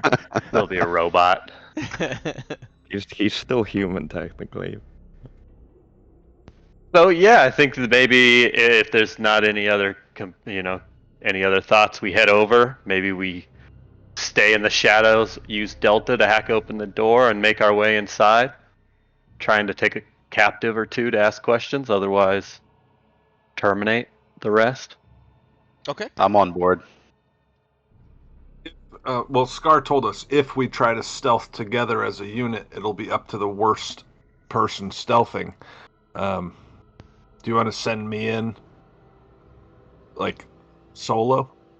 Yeah, I think it would and then be you good. guys come in, in the next round. I'm not sure how. I did Fall suggest in. that you do a sweep around the facility first with your admirable stealth skill. Find the back door. Mhm.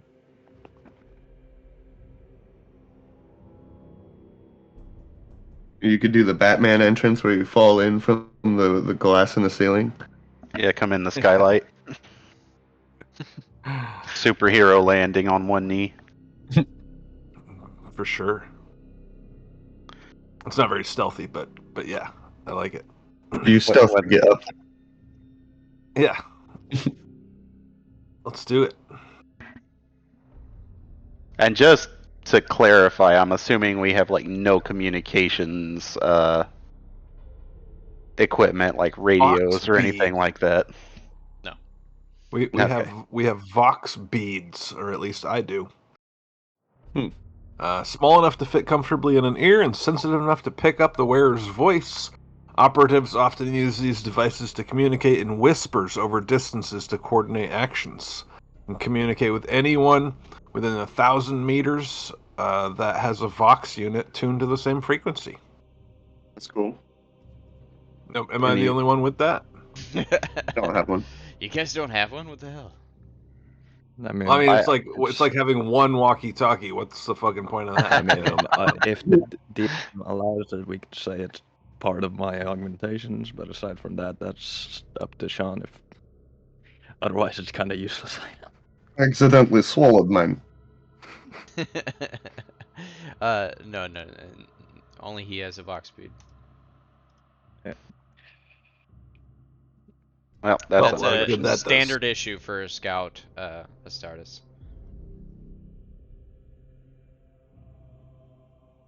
Let's see. No, I don't have anything. I have a basically a rosary that I can choke people with. Nice. Yeah, we'll go scout it out and then come back and tell us in person where the secret entrance is.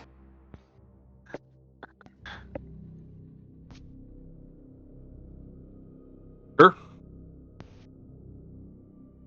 I'll throw a prayer out, like, have the Emperor guide you as he goes. May the Omnissiah be on your side.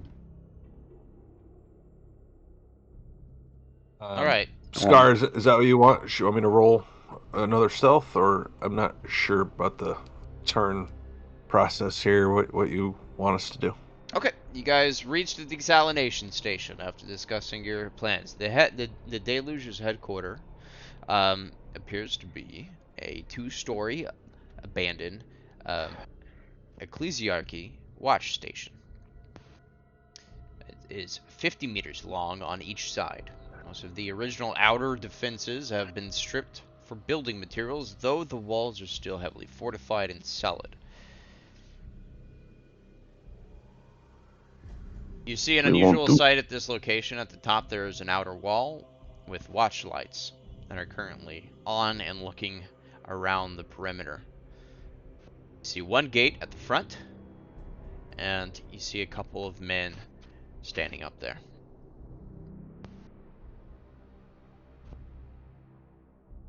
So, I could maybe climb the wall in the back. I've got mad skills in that area. I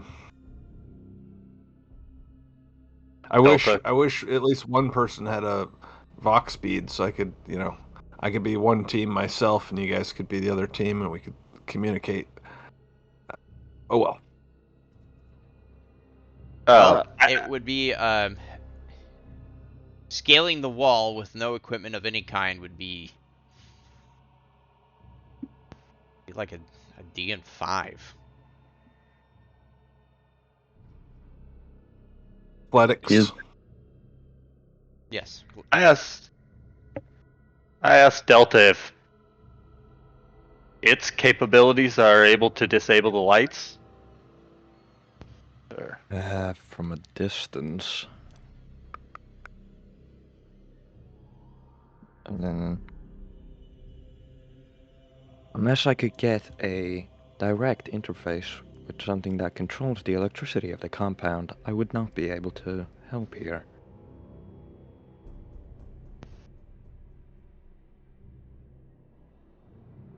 So what the bucket of bolts is saying is we need to cut the power. Roll an awareness. Anyone who's looking at the front entrance. The entry? Or... This I don't think I could pass, but we'll see. Yeah, everyone passes. Critical. Yo, another glory point. Good job. The quote-unquote door appears to be an armored vehicle that is parked on the other side.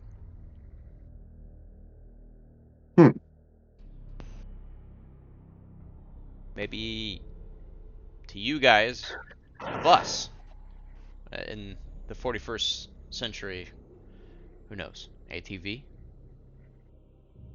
It's a warthog. Like there's this big bus parked in front of the doorway to block it. Yeah. In other words, it's non like it's analog. Does Constantine seriously only have one awareness die? Seriously, yeah. Her intellect is trash. She's praying a lot, you know. She doesn't need to be smart. She just needs to be zealous. Fellowship is also pretty bad. That's a solid 2. That's surprising. You would think someone that's very religious would know how to actually lead a congregation and stuff, but Atticus's through fellowship fear and is 1, intimidation. So Perhaps the least stealthy of us finds a way to cut the power. As the lights go up, the stealthier members go over the wall. yeah, like I going do have over a the bit of wall, stealth. Scar said, is going to be pretty hard. He said that's going Yeah. to require 5 successes for athletics. With the lights on. Maybe with the lights off, it'll lower that. No, that's just scaling the wall. It's practically sheet metal.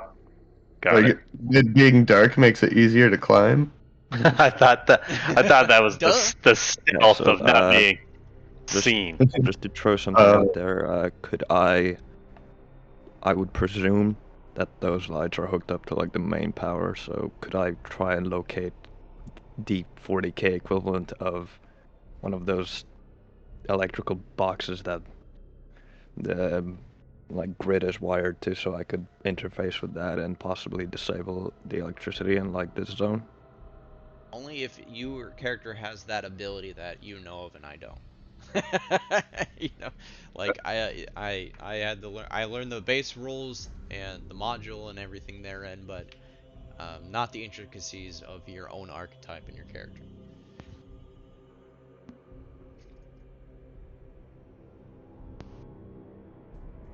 Well, I do have the combi tool, which is I ignored like the penalties on sabotage Imperial technology, so I could Ubiquitous turn. among the Adeptus Mechanicus, these versatile devices are the right tool for virtually every technical job. Effect is you ignore DN penalties to build, repair, maintain, or sabotage Imperial technology, which this is.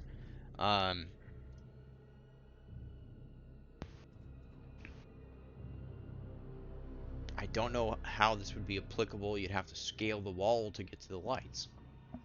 Well, no, what I'm saying is to like turn off the power in this like block of like this region.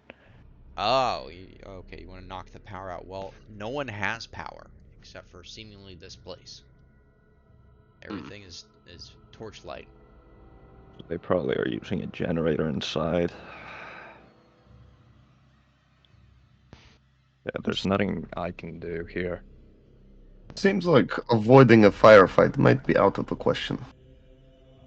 For Or- the sake of the one shot and to prevent a part 2, I'm going to do something I normally wouldn't do. Forgive me. As you are there in the shanty town planning this out, suddenly a very bright spotlight shines on all of you from the wall. Hello, hello, we see you there. Come out. I just want to talk to you. They just want to talk. The jig is up. Abasi will step forward. There we Greetings. go. That's not so hard. Greetings. How goes your night so far? Oh, better now that I've found you. We just looked to talk. So I've heard. Word on the street is you've been asking quite a lot about us. Word gets around quickly, I see. Well, well, well, there's no reason for secrets. Come on in. You hear an engine kind of rev up and a big plume of like black smoke kind of come up from the other side of the wall. and the ATV backs up, opening the front gate.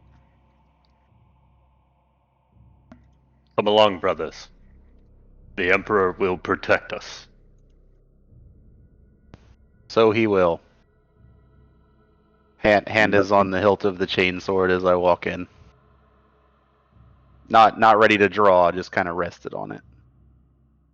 As you enter in, you see a woman kind of in a courtyard just in front of some stairs leading up to an iron, well, a steel double door leading into the desalination area. She looks like she's awaiting you. Just standing there with her arms crossed. Non-threateningly, Abasi will make his way towards to speak with her. Hello there. Nice to meet you. My name is Zol. We heard you had some interest in the deluge. That is correct. I am Obasi, House Veronius. We have but a few questions, sort some things out. By all means, we have nothing to hide. You're welcome to even come in if you like. I look around to my compatriots and get approval to approach the situation. Yeah, I got your back. I'm right there with you. Mm-hmm. Let's not beat around the bush. Clearly, you were sent by our figures on high to look into us, I'm sure. The temple lords, you might say. Well, as I said, we have nothing to hide. You're welcome to look around.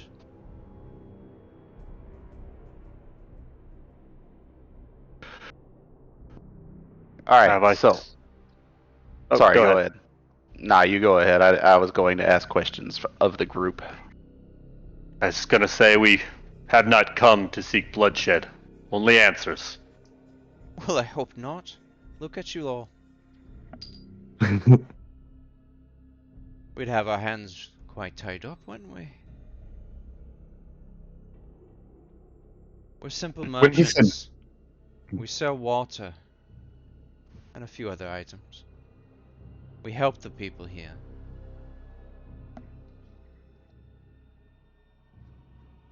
She kind of reaches behind her and opens the door. Follow me if you want. Do what you will. It doesn't matter to me. Alright. In the interest of advancing things, I will follow in. They have not acted threatening so far. Yeah, I'm with you.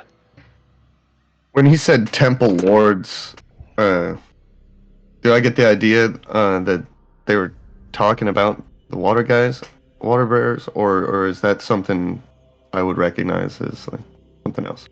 The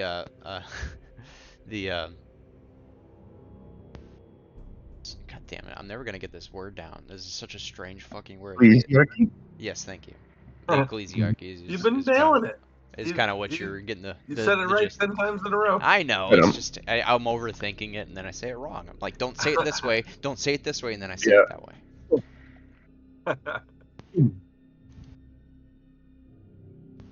Anyway, she leads you inside.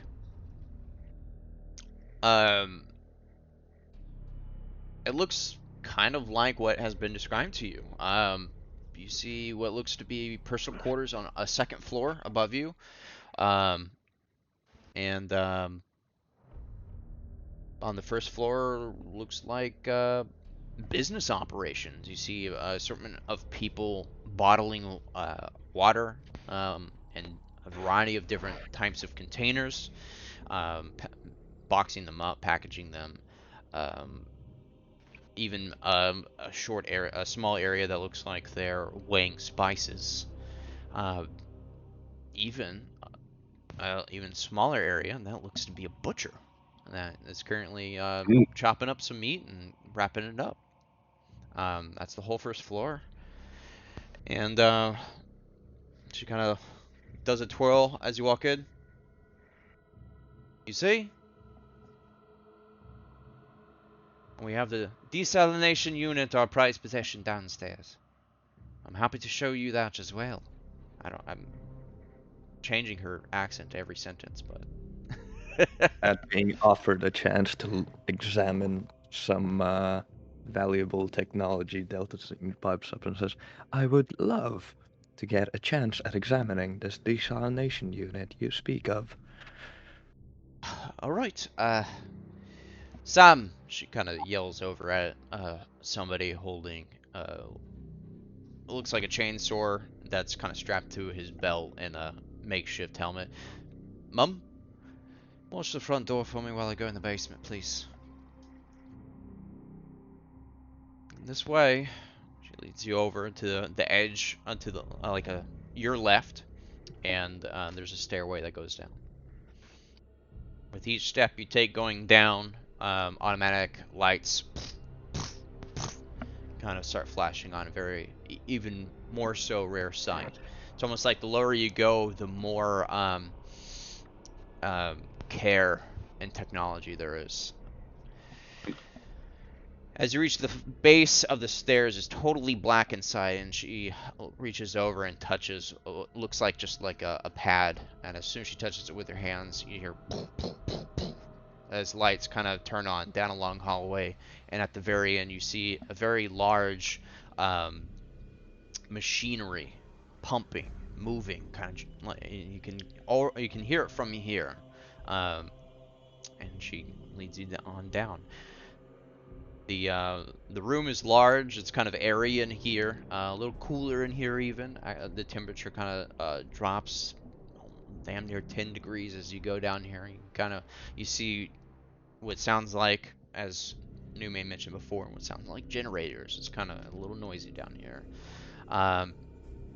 The floor is kind of marble almost. Not marble, but like a really polished stone, tile stone. And yeah, there's just these large lights hanging above you as she walks you down, large pillars on each side as you continue down. As you get kind of to the center, she kind of stops and turns around and crosses her arms again. Who reported us? Like, what is the real reason for your visit? It's not like they don't know what we do here. It's not like we do anything no one else does. What's the reason for all this all of a sudden? We pay our dues.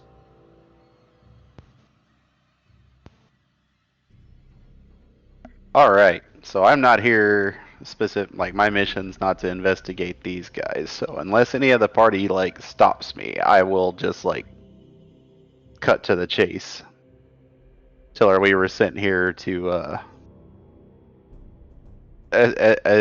basically cut out the competition by the other guys.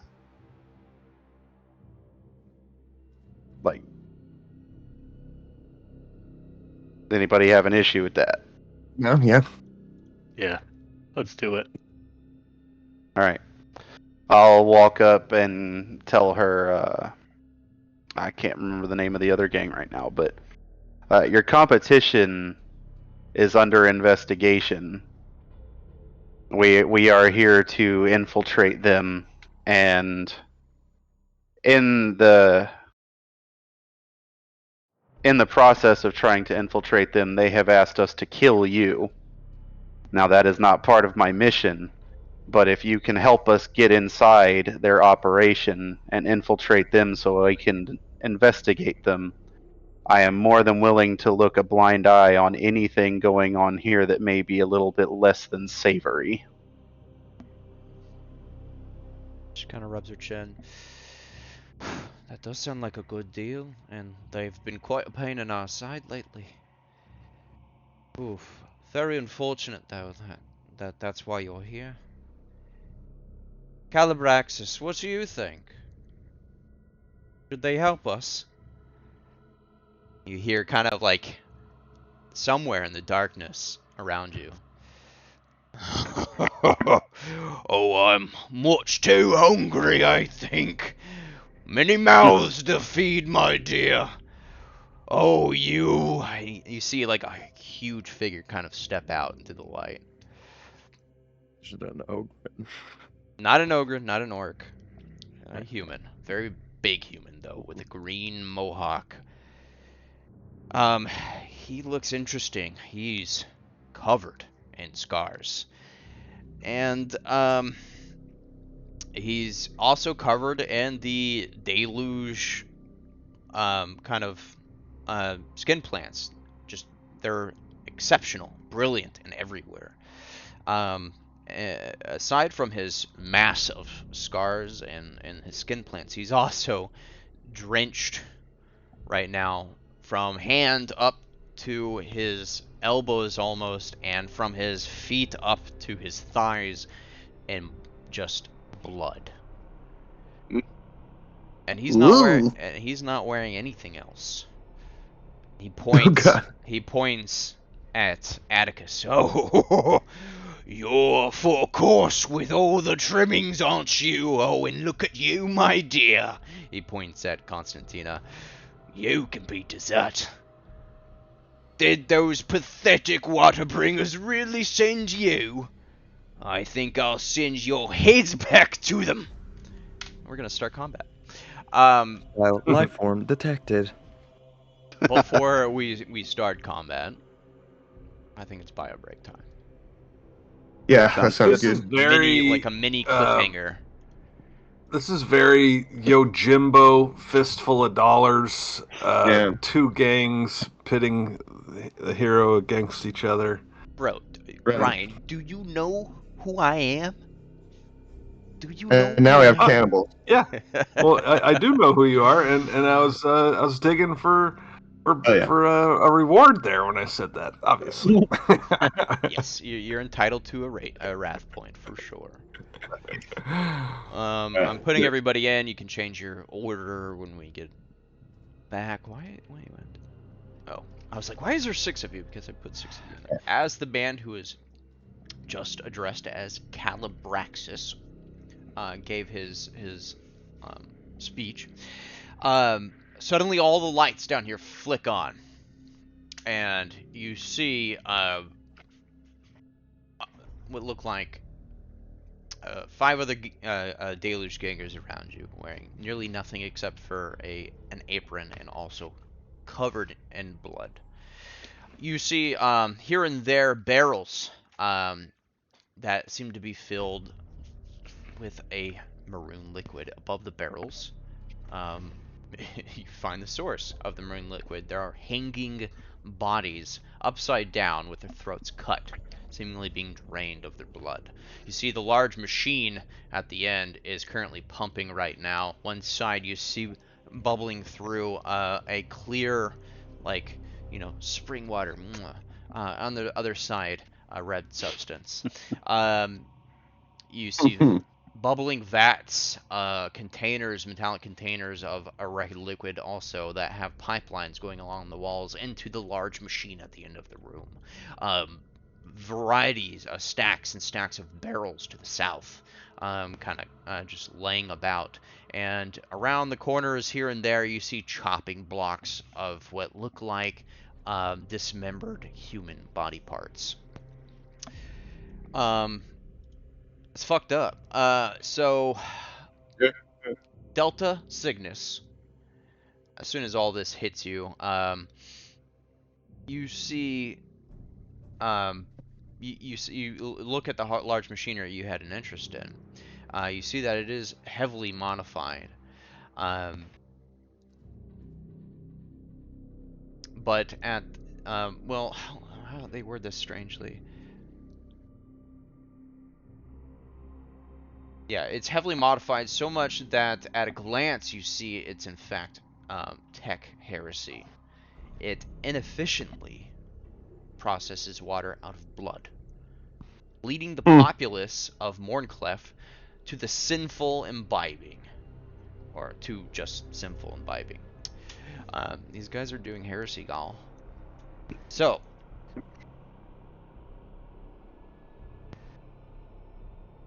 scroll down here. We'll get rolling.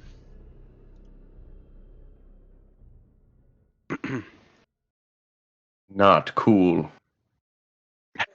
So just to clarify one thing before we do this, the ranges on my bolt pistol, I'm assuming that's like 6, 12, and 18 yards, getting progressively more difficult. It's meters, and yes, but think of it more as squares, because that's what it is also. Right, yeah. Fair enough. You can move 6 squares as well, also per turn, and do an action. Again, we're doing simplified rules here. The people who are currently surrounding you are holding chain swords. Bloody, bloody, bloody chain swords. How combat works in Wrath and Glory, as I mentioned kind of before, hinted rather, is similar to Lancer. Well, first and foremost, Atticus always goes whenever he wants. Atticus has implants that specifically make him agile and fast as fuck, yo. So you may go first if you wish, or whenever you want, so long as it's not on an enemy's turn. So how it works is basically the first person goes, and then I go, and then you guys pick who goes next, and then I go, and then you guys pick who's next, and then I go. That's all there is to the initiative. Interesting. I like that. Yeah, you get to be a little bit more strategic with it, but it's kind of dry in my opinion. I said the same thing with Lancer, but I guess it's the future because everyone's doing it. And can't you like spend points to like have a second person on your side go? Or is that? Are we not doing that? I don't know. Is that in the book? Is that where you got that from? If that's because if that's true, we can do it. Book supersedes anything I say. Yeah, it's kind of like the ruin points, or I think it's glory. That you could spend a point to have after your turn is over to have one of your teammates go next instead of the other side. But the GM can do it with ruin points too.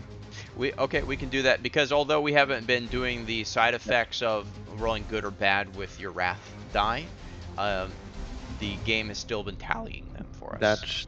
That is a glory point use that you can use. That's what he said. Yeah, you guys got 2. Yeah. Seize the initiative after an agent completes their turn. Yeah.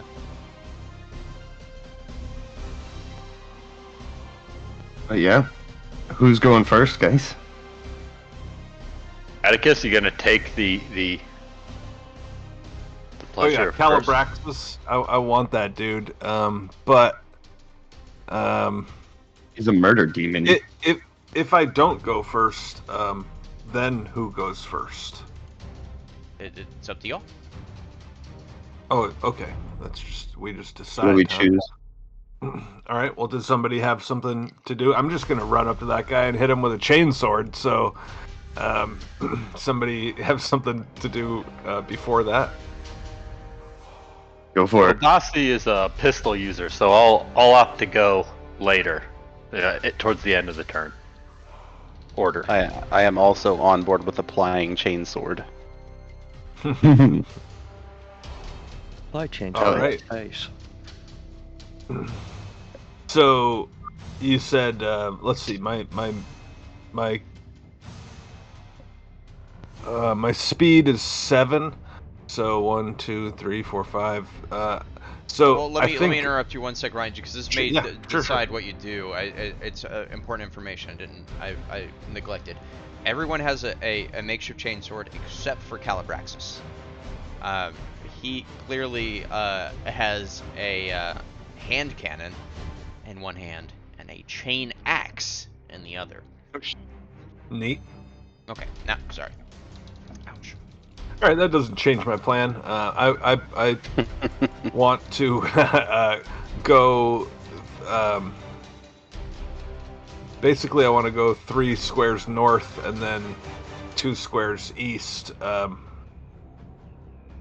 like this. Whoops, that didn't do it. And then right on up to him. Okay. And I can still attack, right? Yes. And we're not doing anything like threaten squares or anything this time. Awesome. All right, so I think I'm going to my stats and then weapon skill. Is that right? Character sheet. You should just you guys may need to equip your items under gear. Okay, because these should be available for you under combat. There we go. Probably something important that I was like, I'm forgetting to tell you all something before we started, and that was one. Alright, so then when I go over to combat, now I've got my chainsword. Let's see, if I click on that. You'll get options. Uh-huh. Which you're just rolling it raw. Nothing needs to change there. Alright, here we go. Let's see Unless how it you're works. using a wrath or something. Boom, big pile of dice. Alright. What's that look like? So how this works is you're it's kind of like DN. The DN when in combat is you're wanting to meet or exceed their defense, which you surprisingly do. Big guy, he's not really moving. So if you do so, you get to roll your damage. You get to hit click roll damage there. Oh, there it is in the chat. Okay. Ooh, Excellent. bunch of eagles. So, nice. How damage works is you're rolling damage against resilience. Resilience basically takes out a damage, and whatever is left over is a wound. So, okay, that's a shit ton of damage. You rolled very fucking well. 5 Aquilas, it's fucking insane. Hell yeah. Let's see.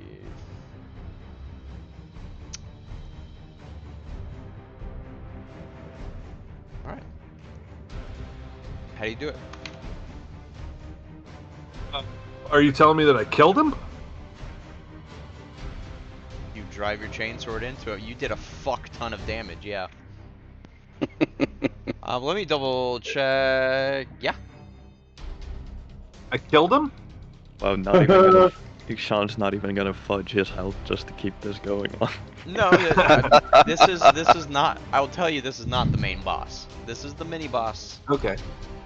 All right. Well, It's only 11:20, y'all. I just bring the chainsword down for maximum blade to flesh contact. So the blade just comes down across his chest, and I just saw through him. Maximum chainsword to face. Insert chainsword A into face B. Yeah, I think working a chainsword would be way different than just a normal sword, because like you wouldn't just, it would be way more like a chainsaw. You know, you wouldn't just slash. You'd like bring it down and like keep it on him and like force it into him. Yeah. Yikes. Yeah, you bring it down on him in a bloody mess, and he convulses as you drive it in half of him. And he just spews blood all over the place and falls in pieces. Right. He wasn't that big. My Dessert turn. indeed. Let's see. Since you're right up there, having a good time, she's going to turn right around with her chainsword and attack you, Atticus. Oh yeah. I would. Probably not. Wow. Yeah. Oh, wow. Huge failure.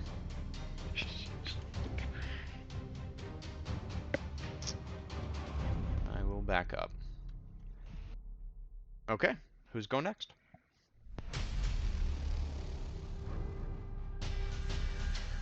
I would say the other melee combatant should go next, but if you can't reach her all the way up there, I could shoot. Oh, I definitely can. Yeah, then I say you go. There's an agreement. Can definitely do that. Alright, and we are going to apply chainsword to the face. Let's see it. Well, slightly below the face region, right at the neck. So you can target her, by the way, and it should do a lot more automated things. If you don't know how to Double target, you right can click. right click and just click on the target symbol. Alright. Double right click is the one I use. I don't know if I have that enabled. Well, I just did, and it's doing. We'll see if it works, because it did target them. I love it. Ah. Overzealous and miss.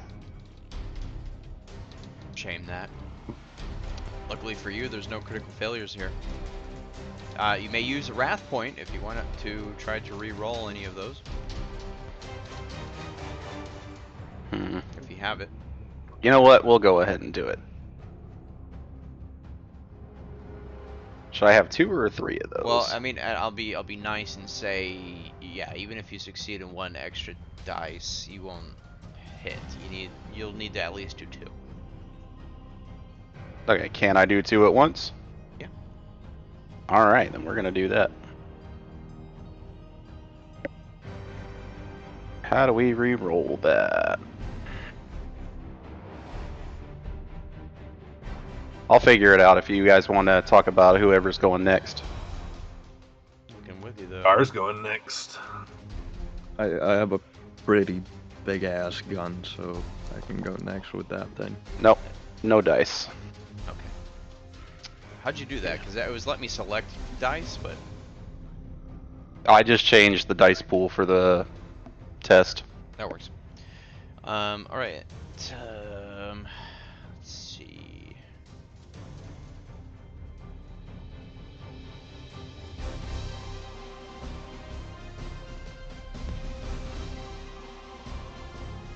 All right. Coming for you, sister.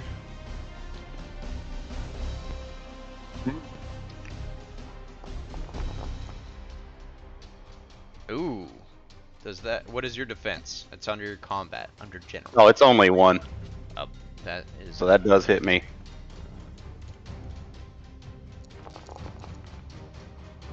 I'm assuming resilience is basically HP.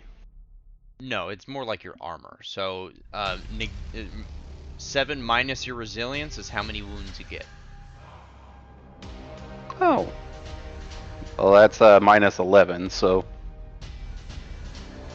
What's my what? You have 11 resilience? yep. Wow. I'm not hurting you. Or me, either. I have 10, so. Yeah, that's not right. Hold on. I still don't hurt you, but both of y'all's resilience shouldn't be higher than 9. I probably fucked. My resilience is 10.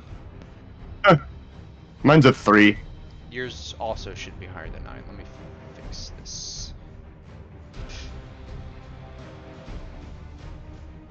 Oh shit, yeah.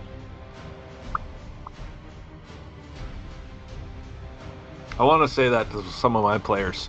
Your AC shouldn't be that high. Let me just fix that. Yeah. See, you tried to hurt me, but I just decided that you don't get to, so it didn't happen.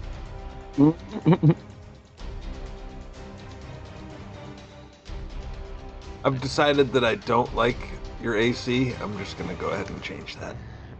I could show you the book if you don't believe me. I believe. What do you mean 24 AC? That 2 becomes a 1. She is fucking tough. What is making her so fucking tough? I'm got power armor. Yeah, Sisters of Battle wear power armor. Jesus fucking Christ, mate. It's science. It is. Alright, they're all fixed now. No one should be higher than 9. Abasi, yeah, you should be at 7. Wilma. Thanks. Wilma, you're nice and squishy. Good. Okay. Anyway, yeah, miss. Swing and a miss. It's y'all's turn. So, I'll go and fire my rifle at the one that just came up on Constantina and tried to attack her. Okay. Aw, Done. you do like me. 5 perfectly within short range. It's only business. Just business. my mission is to... Well, I'm technically just a tech advisor here, but whatever. You're dead hit. You don't want them to break my armor, is what it is. It does hit, yes. What? Oof. What the fuck? That damage field. What? What'd you do? What's that? I just clicked the roll damage there on that. Why is that so? I'm looking. Nice. Yeah, your damage is 10 with an ED of 1. You should be rolling 11 dice. Yeah, I just clicked the roll damage there. I don't care. We just roll 11 dice. 11 base 6. There we Whoa. NBC becomes Probably more like it. NBC becomes fine red mist. Oh, That's indeed. much better than your 1d6. She dead. God, 11d6. How do you do a guitarist, man? Mechanically, Delta Signy drops down to one knee, bring the rifle up, aiming straight for the chest, and fires his what is basically a handheld railgun. Just I thought your answer was just going to be, how do you do it? I do it mechanically. Period. End of statement. One comes out of the shadows up behind you, Delta Cygnus. And you guessed it, she attacks you. Oof. Should have guessed something different. You what's your defense? It could hit. It could hit. Okay, damn. All right, who's next?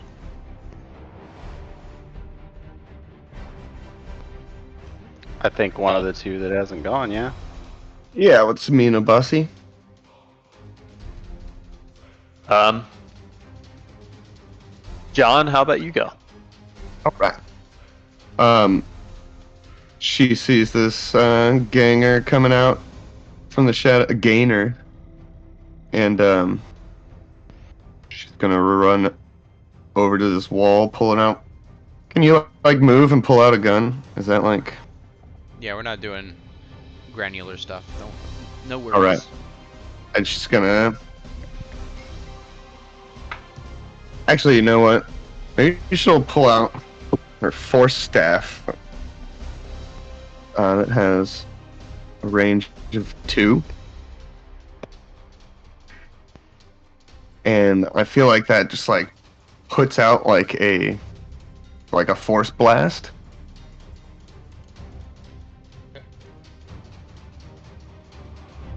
Channeling the power of the warp through an etheric circuit.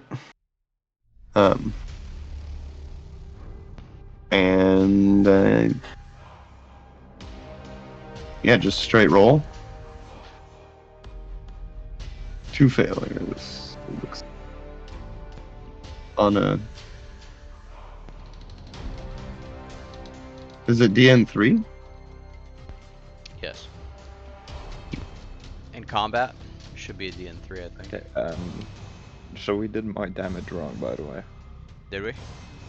Yes, it's 1 ED, which is I roll 1 dice and then add 10 on top of the result. So that's why it came out 11. I still wouldn't have survived. It's okay.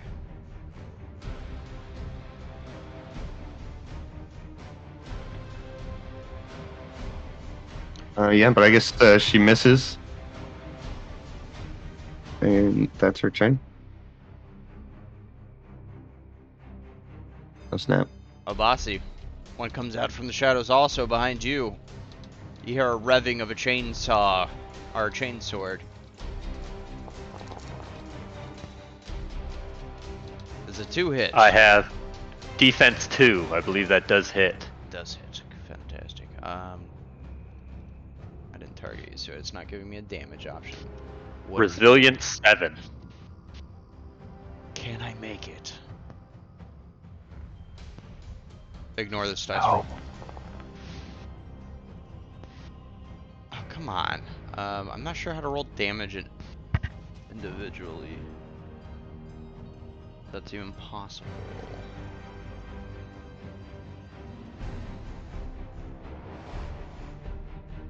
I guess you keep rolling till I hit you, huh? Huh? That's how that works.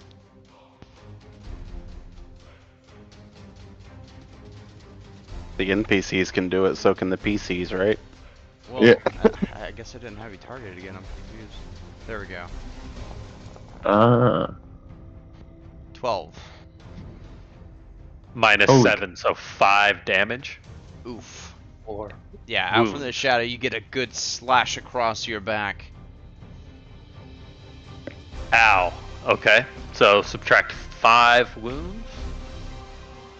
Ow, I'm almost dead. Oh no. Yeah, you're gushing blood from your backside. Got right through your Ooh. fancy coat. Mm-hmm. I think I'm the only one left. Abasi draws the radium pistol at his side and fires at the one who just shot him. Okay. Or slashed him. I'm sorry. DN3, dice Hit her. pool. Alright, let's go. That's a lot of dice.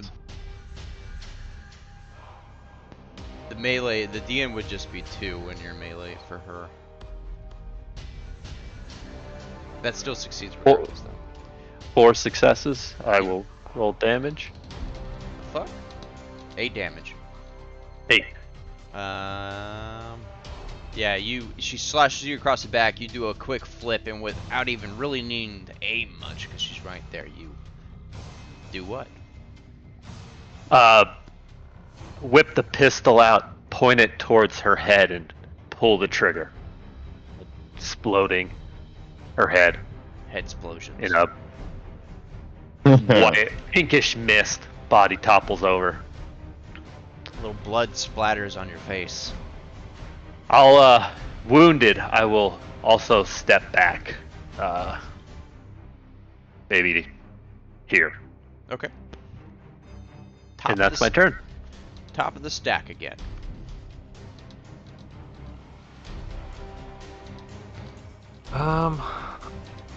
That means I can jump in.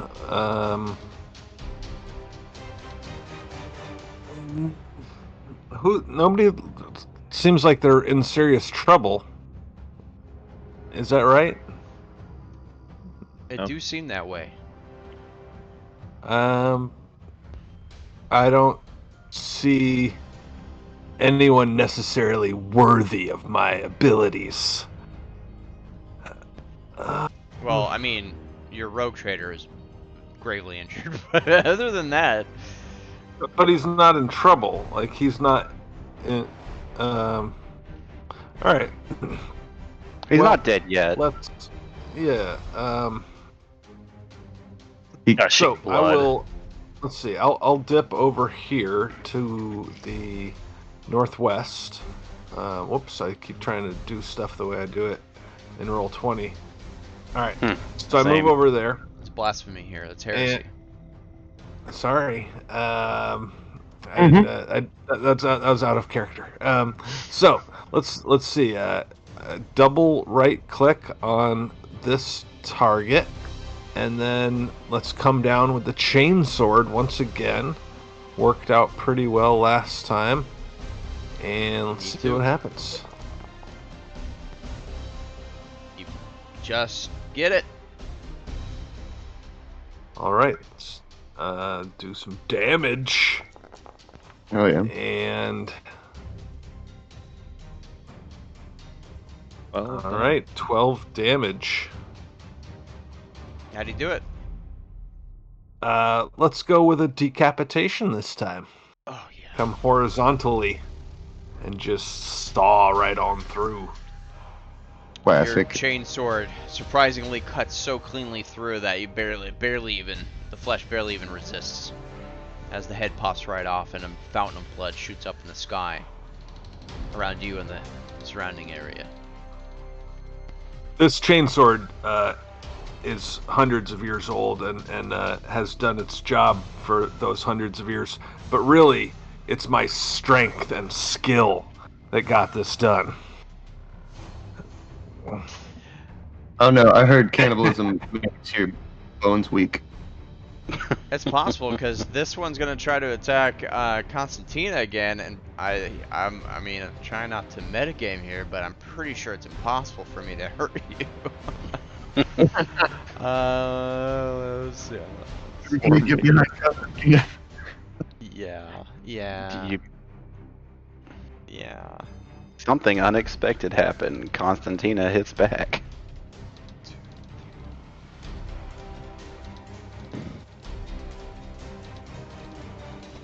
She turns tail.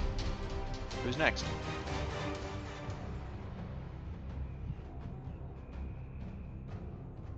I mean, I'm If that's fine. by all means. It's Okay. Yeah. Yeah. Yeah. You can go next.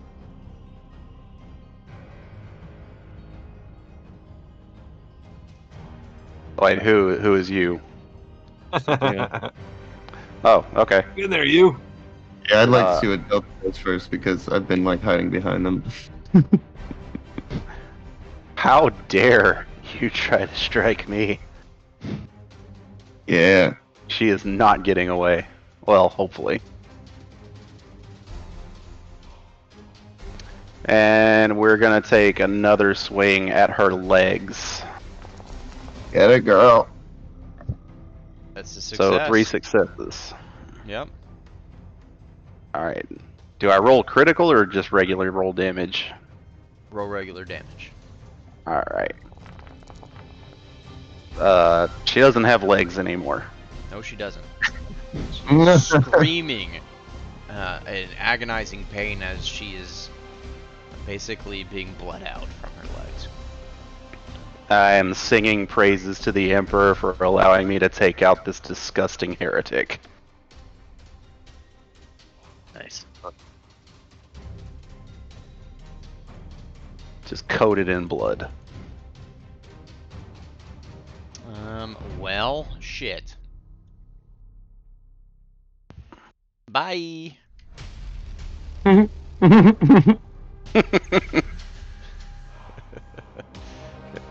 next? Okay, I'll go.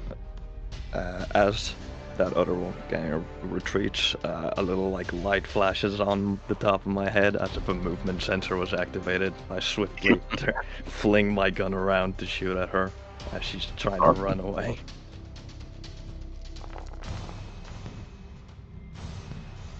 That's a success.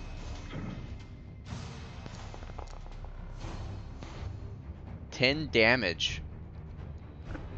You barely drop her. She's running away. You pow right in her abdomen. She falls limp.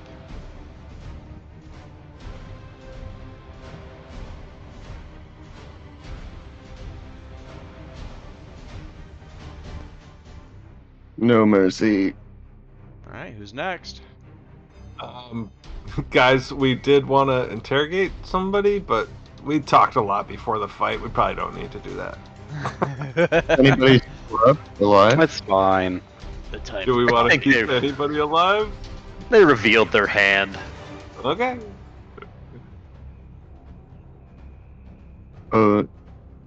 Is one exclamation point mean they're like wounded? There's another status. I don't know why it's hiding it from you guys, but I did it for funsies. Cool. Who's going? Who's left? I could go. But which ones are still standing? Do I see anybody standing still? Don't see anybody, but you definitely hear the clitter-clatter of foot swiftly running away. The one to my southeast is down too. This one right So, Yeah. here. Yeah, they're non-moving. Oh, the ping has changed. Huh. I don't know why I didn't realize that before, but it looks totally different now. Cool. Yeah, I think she's just gonna kind of move back up against the wall here and kind of scan the area, looking to see if she can see anybody else coming. It doesn't look like she can, though. She can see what she can see right now. Yep. Who's next? Oh, I'm sorry. I think we'll.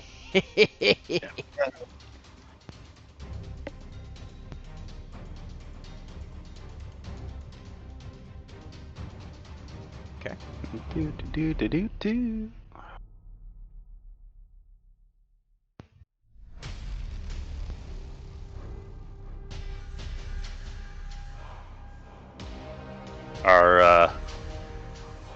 I'm the last one left after Scar's finished.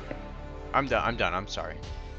Okay. Not seeing anyone moving, clutching this chainsword wound. Obasi will just move for cover over to here. You did see someone come into view.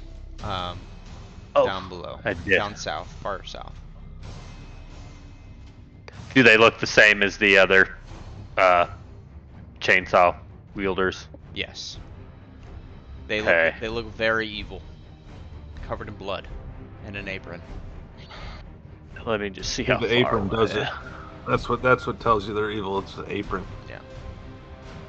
I don't know why they're wearing an apron, because they're covered in blood. Utterly cut. They just really don't want it in their midsection, but nothing else matters. I'm gonna move forward, step to get into the 12-foot range increment, and take a shot with my radium pistol. I like it. What does the range? What do I change for the range? Give yourself a -1 on medium increment and -2 for long. Rank. Oh. Medium. Okay, I see it. And target this person. Get him. Take him out. All right. What you got? Here we go. Medium.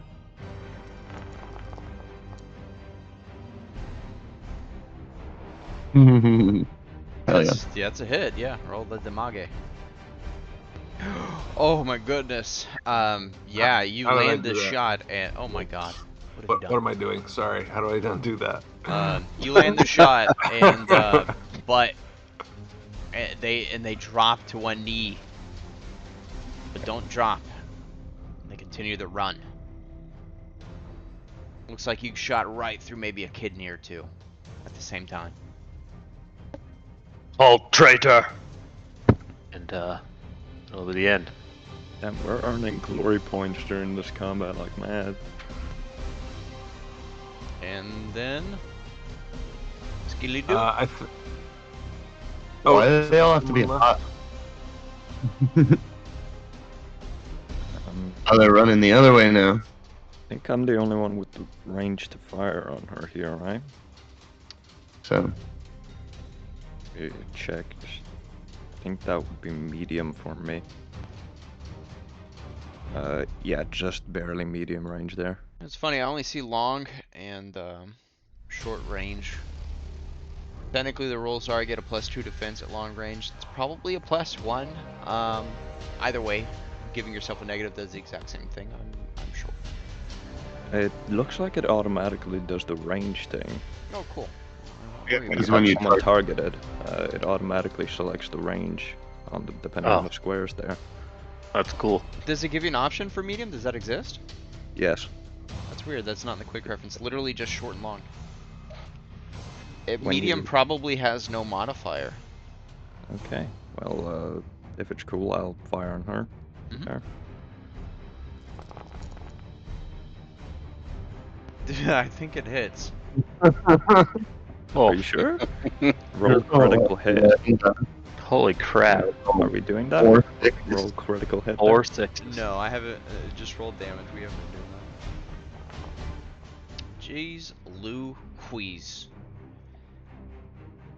More Okay, red yeah, mist. Abasi, you shoot through the abdomen, and literally, like, as you do that, with like almost like a fan blowing, Delta Cygnus comes right in front of you, takes a knee, and takes a shot. How do you get her, Delta Cygnus? As she is running up the stairs to get out of here, as you said, I was already on my knee from the moment the fighting started, but I am already turned in that direction from firing on this other person. I just make a slight one movement adjustment as she was running up the stairs. Pop a shot into her back. It might even take a moment for her to realize she's dead already, but she collapses on the little landing in the middle. Beautiful. Yeah, no, I'm not gonna move. I'm like a terrorist. I'm just rotating to fire on people. Well, with that, we're no longer in combat.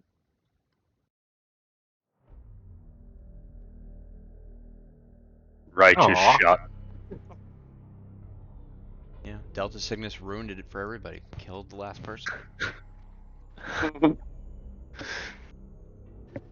mean, Well, they chose the hard way. also, she was running up the stairs to the main room where everyone was. She could have gotten so many reinforcements down here from up there.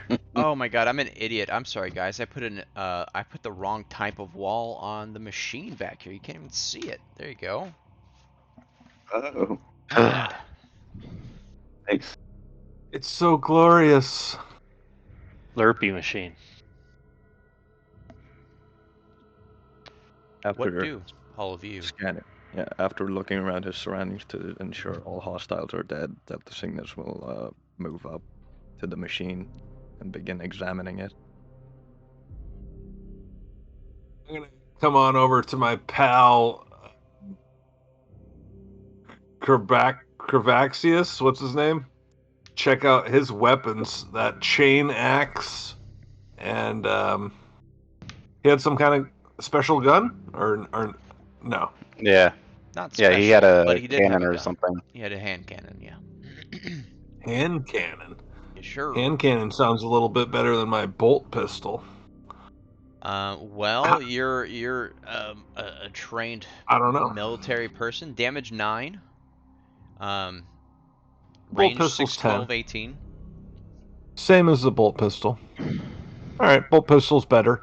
How about that chain axe versus a chain sword? Chain axe is damage 5. Oof, chain sword's 9. Nice. That guy thought he was all scary and shit. I kick his weapons across the ground. Anybody want them? I don't. You kill heretics good. I'd like to examine this device to figure out, is it just a standard issue Imperial like water filtration system, or does it have any modifications to it? As Heavily modified. Yes, as I said Told before, us. it is heavily modified, and in Delta Cygnus's opinion, it is highly inefficient. And heretical. And heretical, yes, very heretical. I Much will heresy. make note, obviously, literally mental notes, seeing as I have a computer in my brain, of the modifications to try and possibly use them in any improvements that I could, and then sabotage the device to destroy it, to prevent it from functioning further. Which would be a tech roll, I believe. Mm-hmm. Tech. Let's go. DN. I'm checking right now, sorry.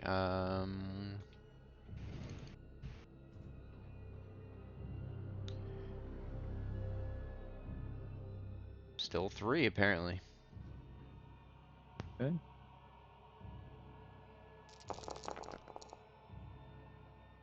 How many dice? I think that succeeds. I think that does it. I think you're good. Even though we weren't tasked with disabling their water systems, I think it's a good idea to bring this gang down by getting rid of their only source of like power here in the region. It's wise to destroy this thing.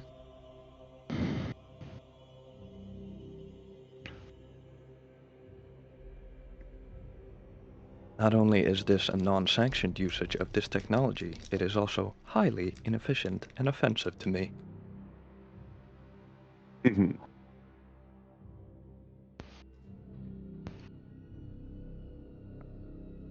Should destroy all of this. Kill anyone else here.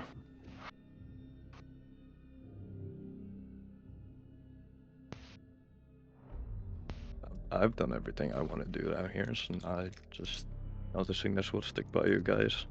This water pump matters little to me. Starts moving towards the exit. Okay.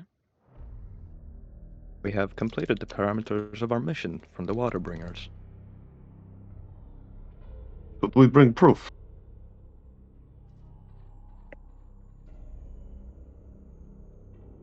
That would be advisable. You don't have to actually move your tokens. just so you Yeah, know. but it's fun moving them around the map. I know. Isn't it? I don't want to take out your fine. I'm sorry. All right. We could always take the head of Calibraxis with us as proof. He seems like a noticeable fellow. Every time you guys say his name, I'm just thinking of, what's that raid boss in WoW?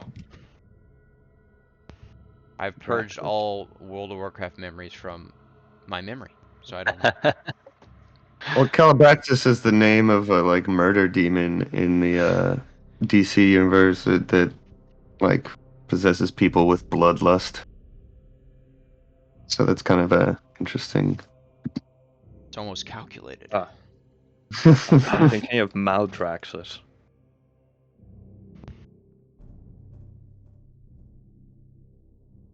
Yeah. They probably stole it from Some what weird thing. John's talking about.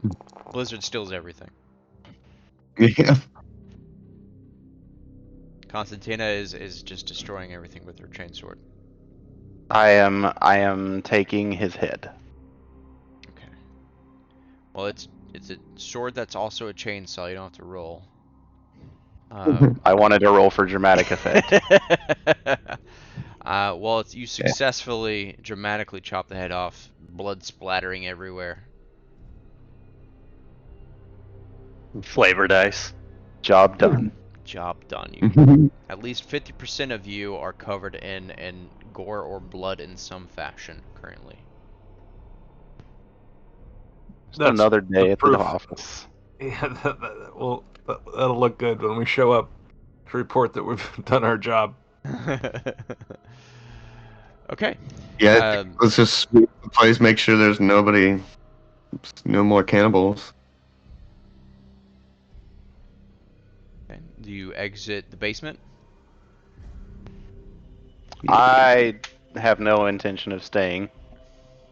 So if everyone else is with me, Well, what about up upstairs? I mean, what about all the people up there?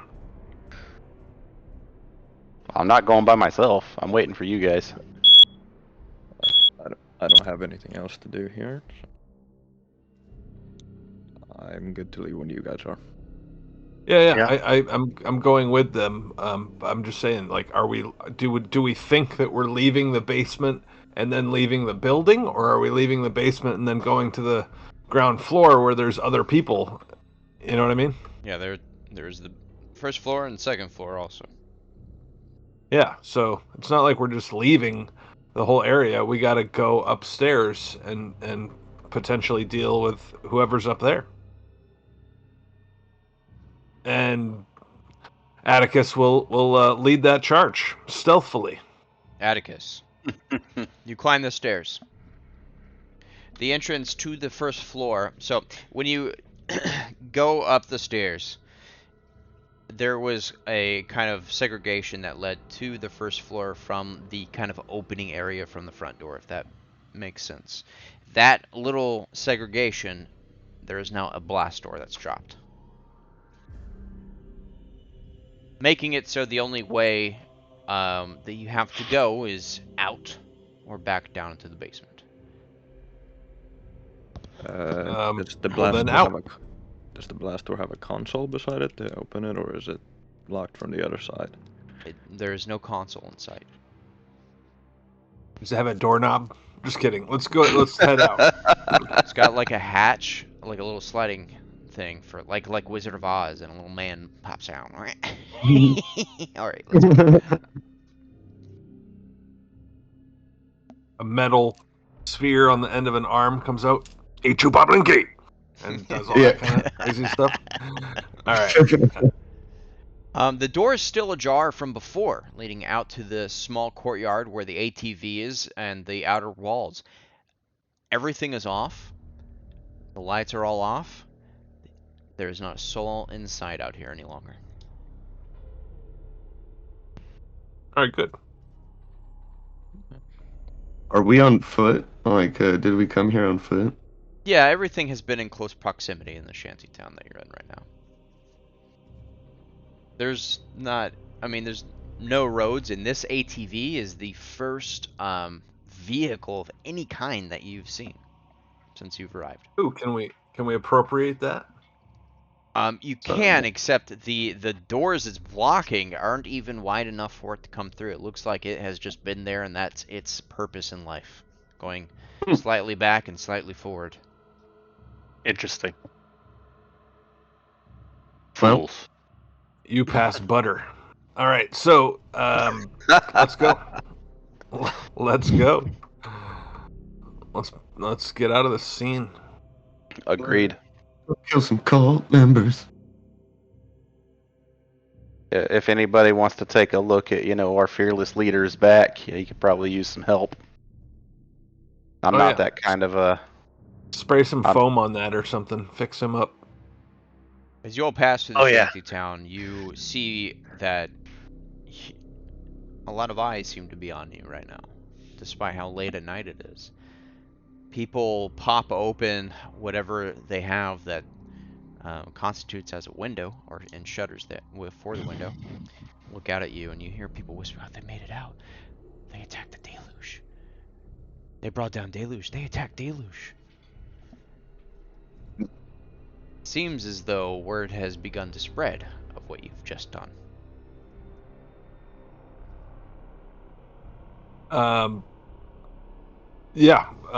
Atticus will gesture towards the open door and look to the crowd and gesture for them to just have at it. Fucking go ape shit, loot it, whatever. He doesn't say anything, but he walks away. We're heading back to the other gang. Okay. Yeah. Return to the water shrine. Tybalt, as though expecting you, comes out. My God, is it true? I caught word of a big ruckus going down over that deluge, but I won't say anything. I just throw the head on the ground between us.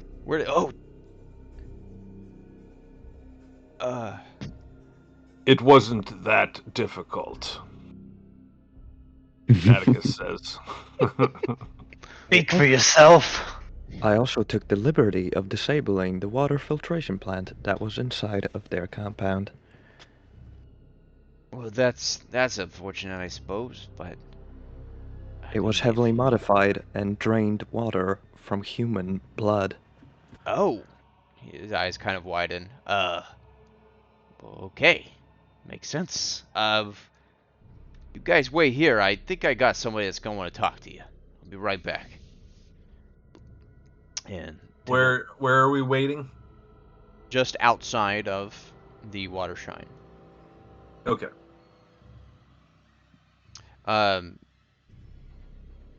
Shortly after, a man, bald-headed man, with a white goatee comes out. He's wearing more intricate robes. Think more of like the equivalent of maybe a bishop.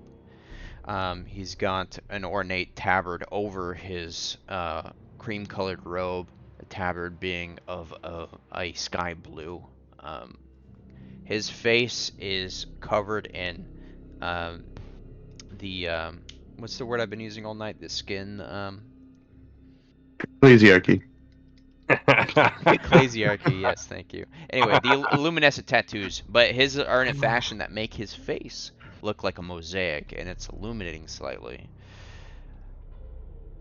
Skin plants? Is that what you're calling them? I believe so. Yeah. Skin plants, yeah. Whiskey's kicking in. He comes out. Greetings. I am Father Swaney of the Water Shrine. I see it's true what Tybalt has said to me, that we have some, he raises an eyebrow when he says this, enthusiastic converts. Is this accurate? You wish to join us? Think you have more than enough proven yourself worthy to join the following? This is their leader. You don't know.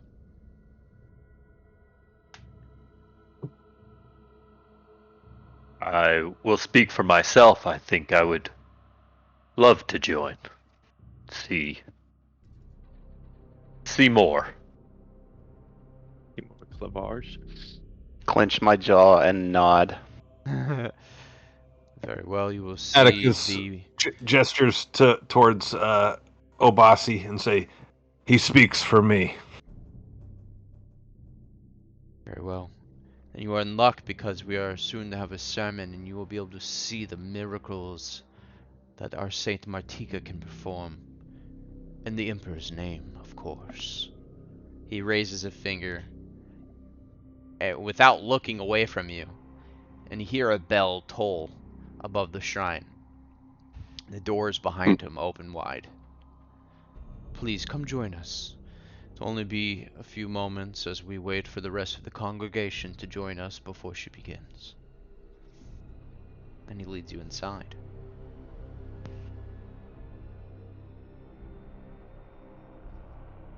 What could go wrong? We follow. And that's who we're looking for, anyways, right? Martika is who you're looking for, yeah. I will follow along. I give my I will follow behind Obasi just to prevent anyone from getting up behind him and getting the drop on him. Okay. Given that he's wounded. He will give his allies a knowing kind of look as we're walking inside, like, we got this. We can handle this. Just go with it. See what, as you guys kind of go in with him, he explains, we have restored this place from our humble beginnings into a righteous place of worship. We are very proud of what we do. I am always glad that we are able to help the community here. Now that you have taken care of the deluge and their evil ways, we will be the sole provider of water in the area. We will now be able to help everyone unimpeded.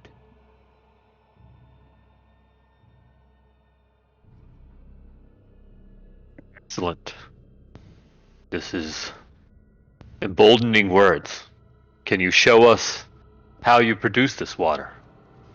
Oh, you will see. As soon as Martika arrives and gives her sermon, she will show you her miracle. And everyone. You have as much water as you could ever want. Purest water you will ever find. I have an inquiry regarding a discrepancy I noticed in your followers. Oh? Earlier during the day, I recorded multiple of your members giving out water, some for free, others asking for goods or services in return. You must be mistaken. We willingly give away our goods for free. It's for everyone. However, we do accept donations, but willingly.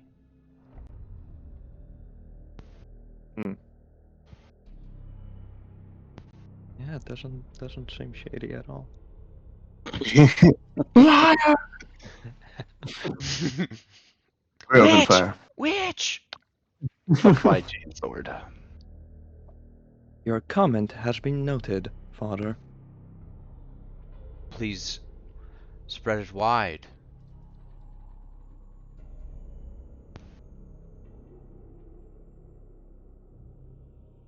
In the name of the God Emperor, of course. Of course. The people here are destitute, and this is the blessing I think the Emperor has sent us to save everyone. He says that, and you notice a little smirk. Sense motive. Perhaps it is time that you show us these miracles of Martika. He kind of gestures towards the door, and you kind of notice that the room has been kind of filling up with other people, all bearing the insignia of the Waterbringers. I believe we are about to begin. You are quite right. He gestures at the pews. I think they're called pews. The pews. Please find a seat anywhere you like. We will begin shortly. And he goes to the end of the church. So the church is, let me give you a good description here. The church is stone, but it looks like it's been reinforced with slabs of steel. The walkway is steel, and it goes out to the pews in steel to kind of stabilize the ground because it looks exceedingly old other than that. Now the walls going up are lined with statues of Imperial heroes and Imperial heroes and saints, with the Emperor in the center at the far end on a raised dais. I think I'm using the right word there. On the raised dais, you see a small stand, a little altar there, and it looks like what is the equivalent of a handheld mic.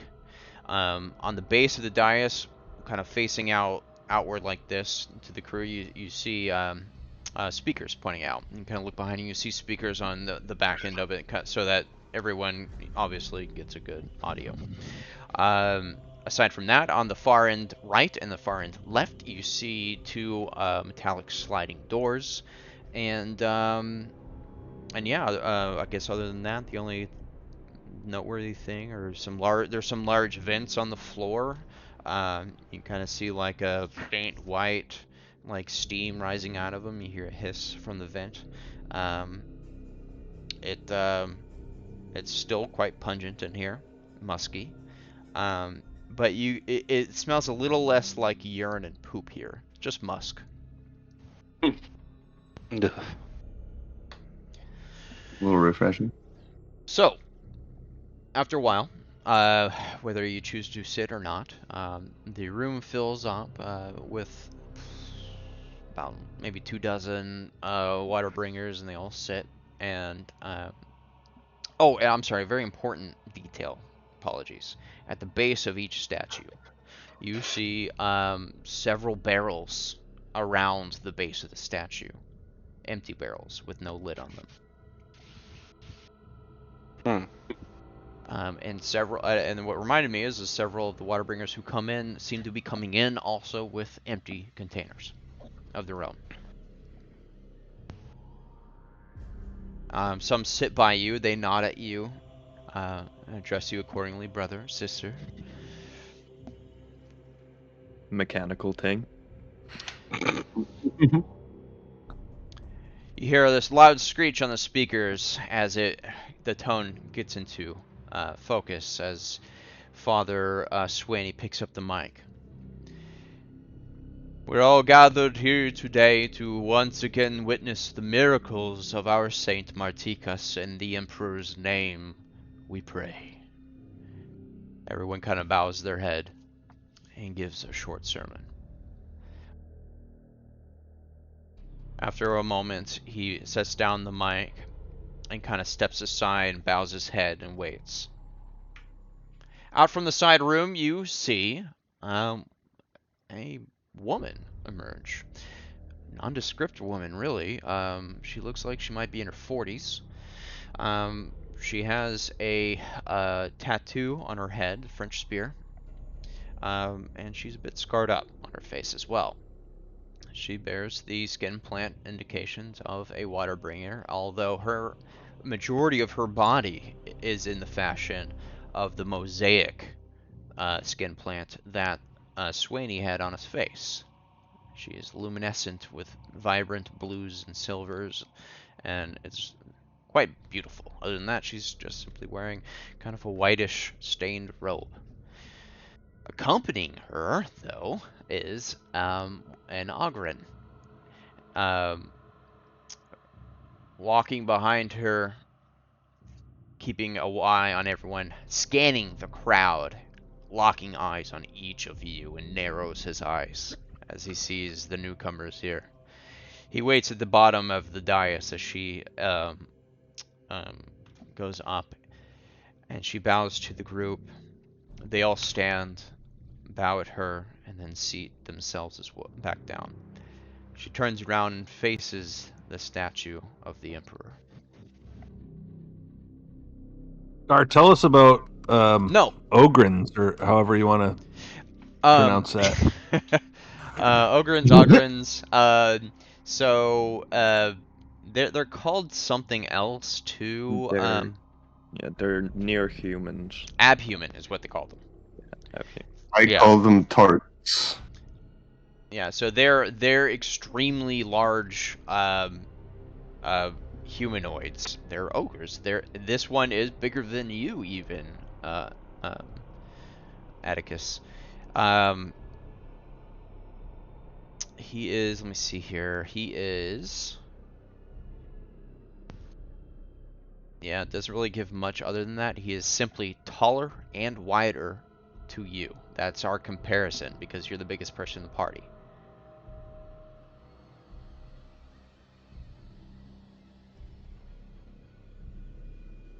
So this thing is mean mugging us, and I mean mug it back. You can see what looks to be a very large boat hook on his back also. He comes off as maybe Martika's bodyguard. Mm-hmm. So, Martika, the saint, she faces the statue, kneels upon it, and begins to pray for the Emperor's mercy. Let us all pray.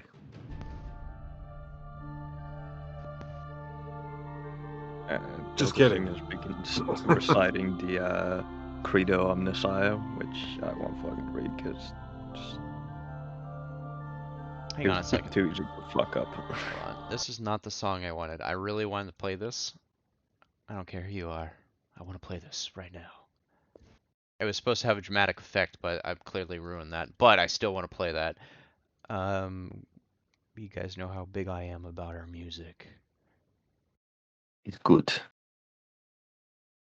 Did I not? I was very rushed. I may have not put it in here.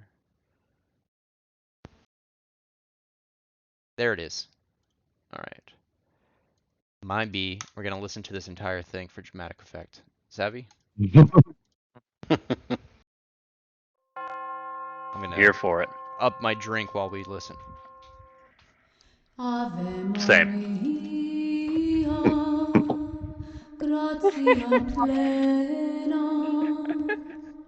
Dominus Really? tecum, gratia plena, Dominus tecum, benedicta tu, et benedictus fructus ventris tui, You can mute yourself in the Discord.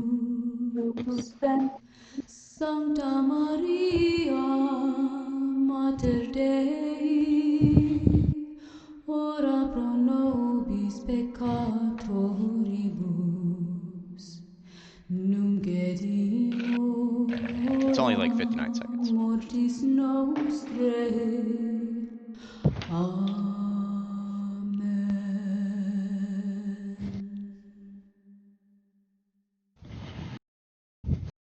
Alright. So, Not one mention of the Emperor. no one mentioned. Thanks, New Main. As she does her prayer, it begins to rise in a crescendo, growing and growing until it reaches, well, a crescendo. Sorry. As this happens, the water bring. I keep doing that. Allow me myself to introduce myself. The water bringers at the crescendo all begin to cry out, and they raise their hands all together in unison. And as this is done, suddenly water begins to sprout out from each statue, out from its eyes. It is a large amount of water. It's flooding, torrents of water coming out of the statue's eyes, flooding down, and filling the barrels below it, overflowing them, causing the cultists at this point to swiftly run over to the barrels. Some grab rags to soak up the excess water. Everyone begins filling containers vigorously. Afterwards, Well, that seems good. the saint speaks with the congregation. She goes amongst them, receiving them at the base of the dais. Of course, the Ogryn does not lose sight from her, staying even closer as they surround her, making sure well, she's in This arm's is reach. yeah. While this is all going on, I'd like to sneak a look at the statues that the water is pouring out of to see if there is any visible machinery, perhaps. Absolutely. Roll a tech test for me, please, sir. Get it. The entry. DN3, yes, sorry.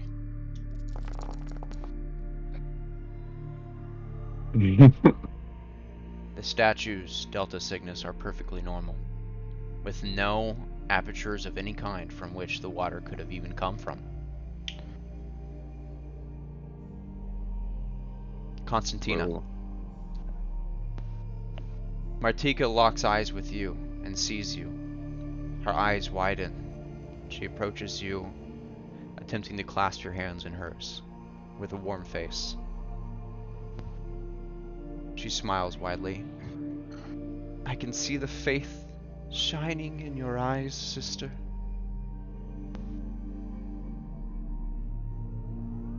The Why have you Emperor come here? protects. She says, of course, light of the Emperor shines on us all. While she interacts with Constantina, does anyone else do any kind of check?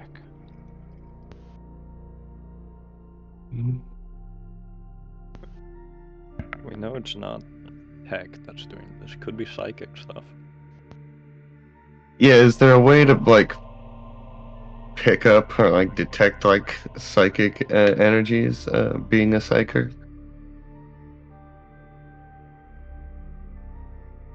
I honestly don't know offhand, I'm sorry. Yeah. Yeah, I mean, not like an ability on my character sheet. So, Yeah. Standard is, yeah, if it's not a skill or something that's existing on your sheet, then I'm not gonna know. well, I have psychic mastery as a skill, but yeah, I don't know if Should give a I could use it in description that of, way. okay. In North, psychers can feel, quote unquote, other psychers.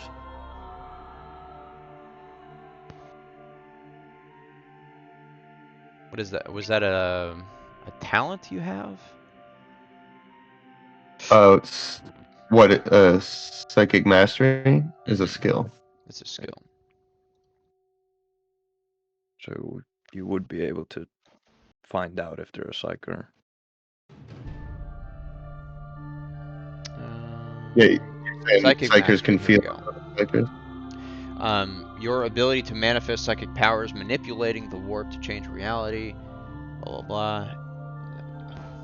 It's that literally is all it says for psychic mastery. You can't have it unless you're a psyker, but it seems to affect your psychic powers and how strong they are. Yeah. But you're welcome to roll it with a DN3 for this argument's sake. All right. to see if I can pick up on psychic energies. Success of 7. You do not feel any psychic energy here of any kind. Mm, Interesting. Yeah, obviously I informed the group that there was no mechanical shenanigans going on with the statues. The statues. Could Obasi potentially do an insight check on? I'm sorry, I forgot the M lady's name. Good lord. What the f- Jeez. That was not supposed to What happen. is that? Wow. That's a lot of dice. Wow, I'm not sure she's what connected to the building itself. She knows everything. Martika. It's Uh-oh. only one letter off of Marika. As you relay that to the party, she smiles at you also. Delta Cygnus. No machinery here. No tricks. Only the light of the Emperor. You're newcomers here. Surely you must have questions. Atticus doesn't know what to say or ask, so he's just all eyes and ears. I really don't know what to do, so I'm just going to throw an awareness roll at you. What are you trying to be aware of? That's a good roll. What are you trying to be aware My of? surroundings. I'm just You're in a taking church it all in. with 22 people. I was already aware of that. And lots But of water. I don't know. Does this seem like something the light of the God Emperor could do? I mean, doesn't... Probably not, right? Are you knowledgeable in religion in any way or anything like that? I don't... I have a scholar skill. But, no, don't have a... I find it kind of funny that there's not like That- a that- religions. It is no, he's totally right. It's scholar. You may definitely Okay. roll scholar.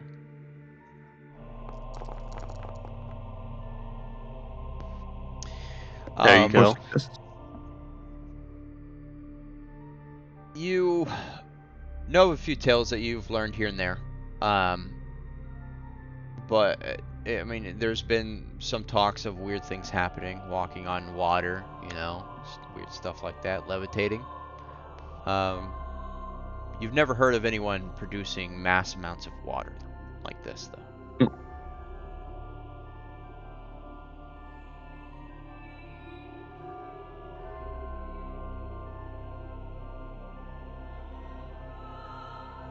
So we've established one. It's not them doing smoke and mirrors with the machinery.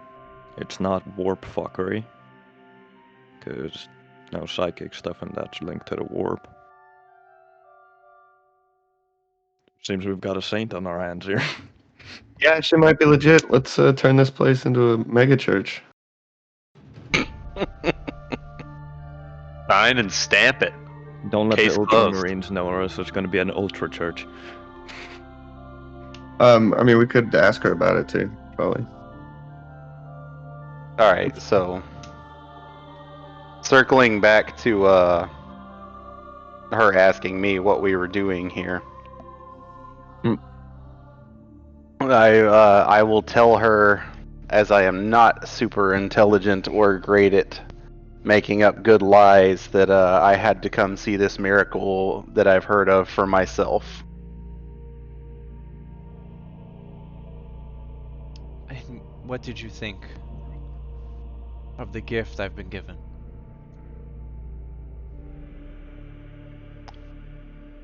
I think many people will live this day for what you've done.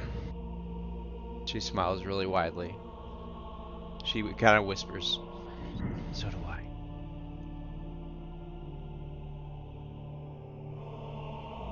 All the evidence is pointing for us to trust her, but there's something about the way she speaks I don't like.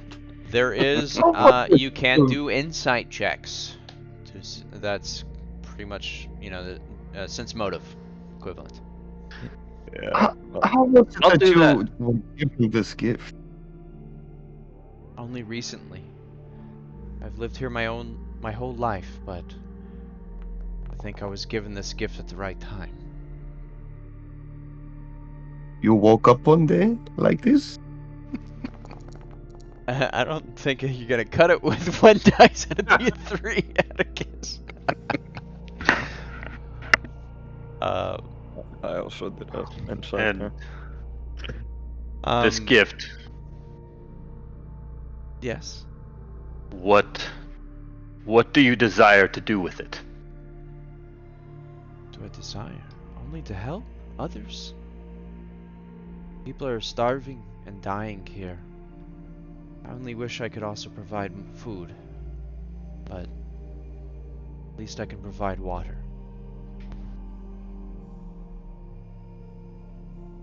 He sounds legit. Delta Cygnus. Or the- Success of 4 on a DN3. That's a success. You are thinking she is fully honest and believes what she's saying.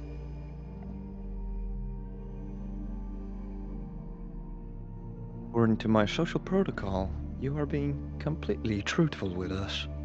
Impressive. Most meatbags I've met tend to lie to get their way. You kind of see the Ogren kind of narrow his eyes and take a step forward, but Father Swaney puts a hand on his shoulder and he chills out. I mean no offense. I am simply speaking.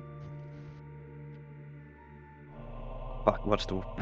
I'm blanking on the word. Candidly. Okay. Yeah. Scanning memory banks. I'm clean. I have been programmed, because they do have programming, because they have a computer in the brain. I've been programmed to speak candidly and without honeyed words. Calm down, your giant meat bag. Everyone give me an awareness check too, please. Oh boy, this is gonna go great. Just FYI, Sean, Delta Cygnus's attributes and skills are... He's not bad at anything. Like, the minimum I have on all of my skills and stuff is a 3. I am so unaware, it's painful. Lordy, lordy. Those were some bad rolls, y'all. Wilma. Delta. Okay. Wilma and Delta. Off to the side, you see Tignis again. You see one of the cultists kind of come up to him, holding like this big sack of him. He opens it and he kind of exclaims like really like excitedly. You see Tignis literally backhands the shit out of him, kind of scans the room and shoves him away and grabs the bag and quickly leaves. That's not suspicious at all. What was Tignis's position in all this again? He's just the guy that you met that recruited you and sent you to Deluge. He's that Right on. guy. He's the I'm guy. sorry, Tybalt was his name. I don't know where I got Tignis from. Oh yeah. Weird names. Capulet. Got it. Yeah, do I think I could like get over to the door he left and like peek out without being too out in the open about it? Yeah, if you want to like do it inconspicuously, you can roll stealth. Not great at stealth, but I'm not awful at it. You're awful at it. I'm awful at it. Today you're bad. Yeah, you kind of accidentally bump into like everybody on your way, and everyone notices you, and you kind of like lean over. But you see that the door just leads outside into the slums. Do I see him anymore if I like put my head out and look both ways? No.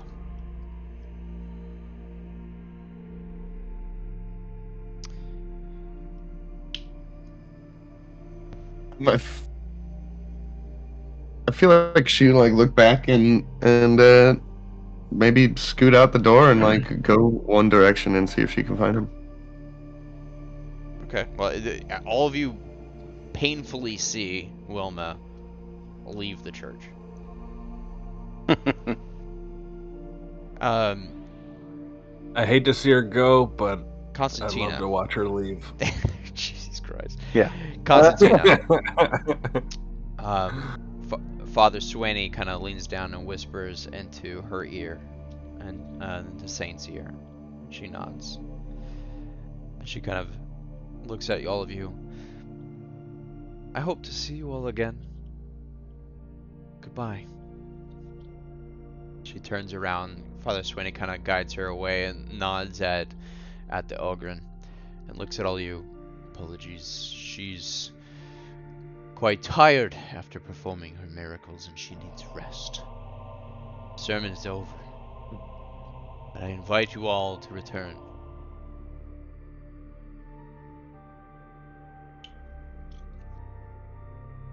Return I will.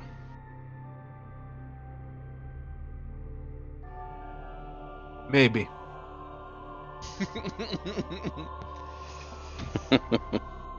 Well, Session 2. what I need at this hour, at the twilight hour of the one shot, is a decision, a concise decision about how you all want to address this saint. Combat.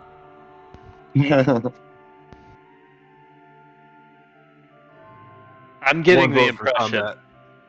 that Tybalt is exploiting Martika. And maybe we need to assess that. I feel much the same. She may be legit, but the organization itself probably isn't. These are keen assessments, but how do you want it to deal with Martika specifically? She is your mission. Mission was to check out if she's legit or not. Seems legit. Pretty much all signs point to she is actually a saint. Can anybody think of another way to test her? Punch her. Combat. Like, is it possible she could be a mutant? And like, that's still not cool? I have an ability that says once per game, Obasi can choose to automatically convince someone to agree with him.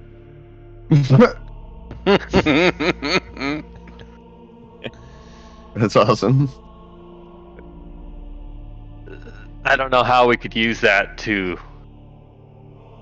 convince ourselves that Martika's the real deal. What you could do is you could, in order to make our lives easier and possibly convince the person that is on this assignment with us, that guardsman lady, that all is clear, we've done our mission, is you could convince Martika to come along with us to meet with her. Convince her to display her powers to our contact. Yes, which would... In the flesh? Yeah. I feel like that's a sound plan to move this thing forward. How's the rest of the party feel? I'm good with it. Good. Let's do it. It's obviously outside of our abilities to figure this out cleanly, so... I also think if Scar wants to just say, yeah, that's not going to work, that's fine as well. But if possible, we'll use the Silver Tongue special ability to convince Martika to show her abilities to our contact. She Get her sanction. she will Display say her power. maybe you catch her on her way out. As you kind of stop her, the Ogren kind of reacts aggressively, but she waves at him to calm down. And she says to you, I knew this day would come. I wanted to help the people as long as I could, unimpeded. But I knew this day would come. Yes, I will show them. Let me rest and I will go with you.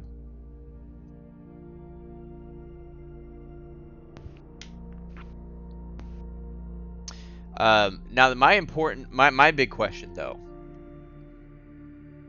is because I'm interested in this. Does Wilma pursue this? That's what she said, John. Wilma pursues this guy that crawls out in the darkness. I think that that's kind of her intent. Okay.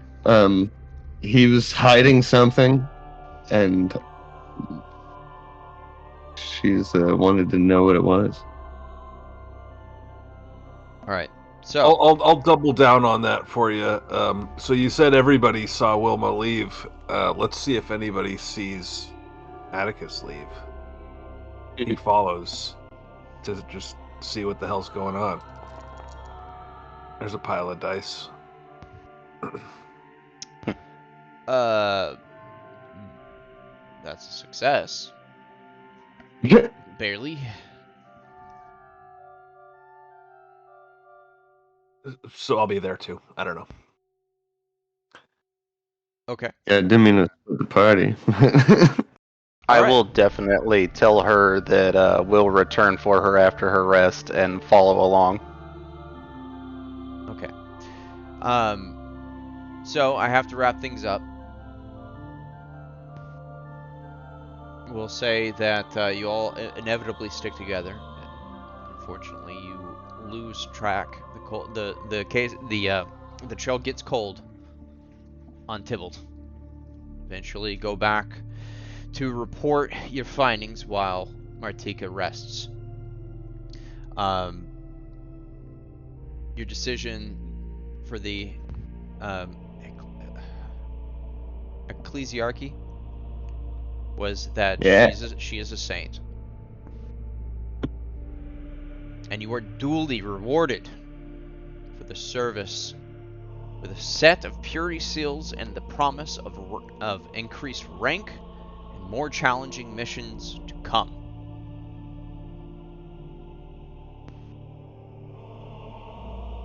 You beat the game. You didn't kill Martika. And that gentleman. So she really was a king. Well, that remains to be seen. They're gonna. Okay. But that gentleman was the Reign of Mercy one shot for Wrath and Glory. Very cool. That was a pretty good cool. time. Yeah. Good job, Scar. Thank you. Yeah, nice work, Scar. Nice work, everybody else. That was fun. That was a good game. Thanks for putting it on, Son. If you chose really combat, I hoping- think the Ogren might have just Hulk smashed you all. I looked at his stats compared to the daily guys, and it was just like, this can't be right. he like literally could have just picked up a person and just beat you all with it. One of the cultists. Anyway, Govin, thanks for the gift sub, dude. Herman Crab, welcome, man. Herman Crab is now subbed, thanks to Govin. That's me. So. Oh. Thank you for the sub. Thanks, Bryony.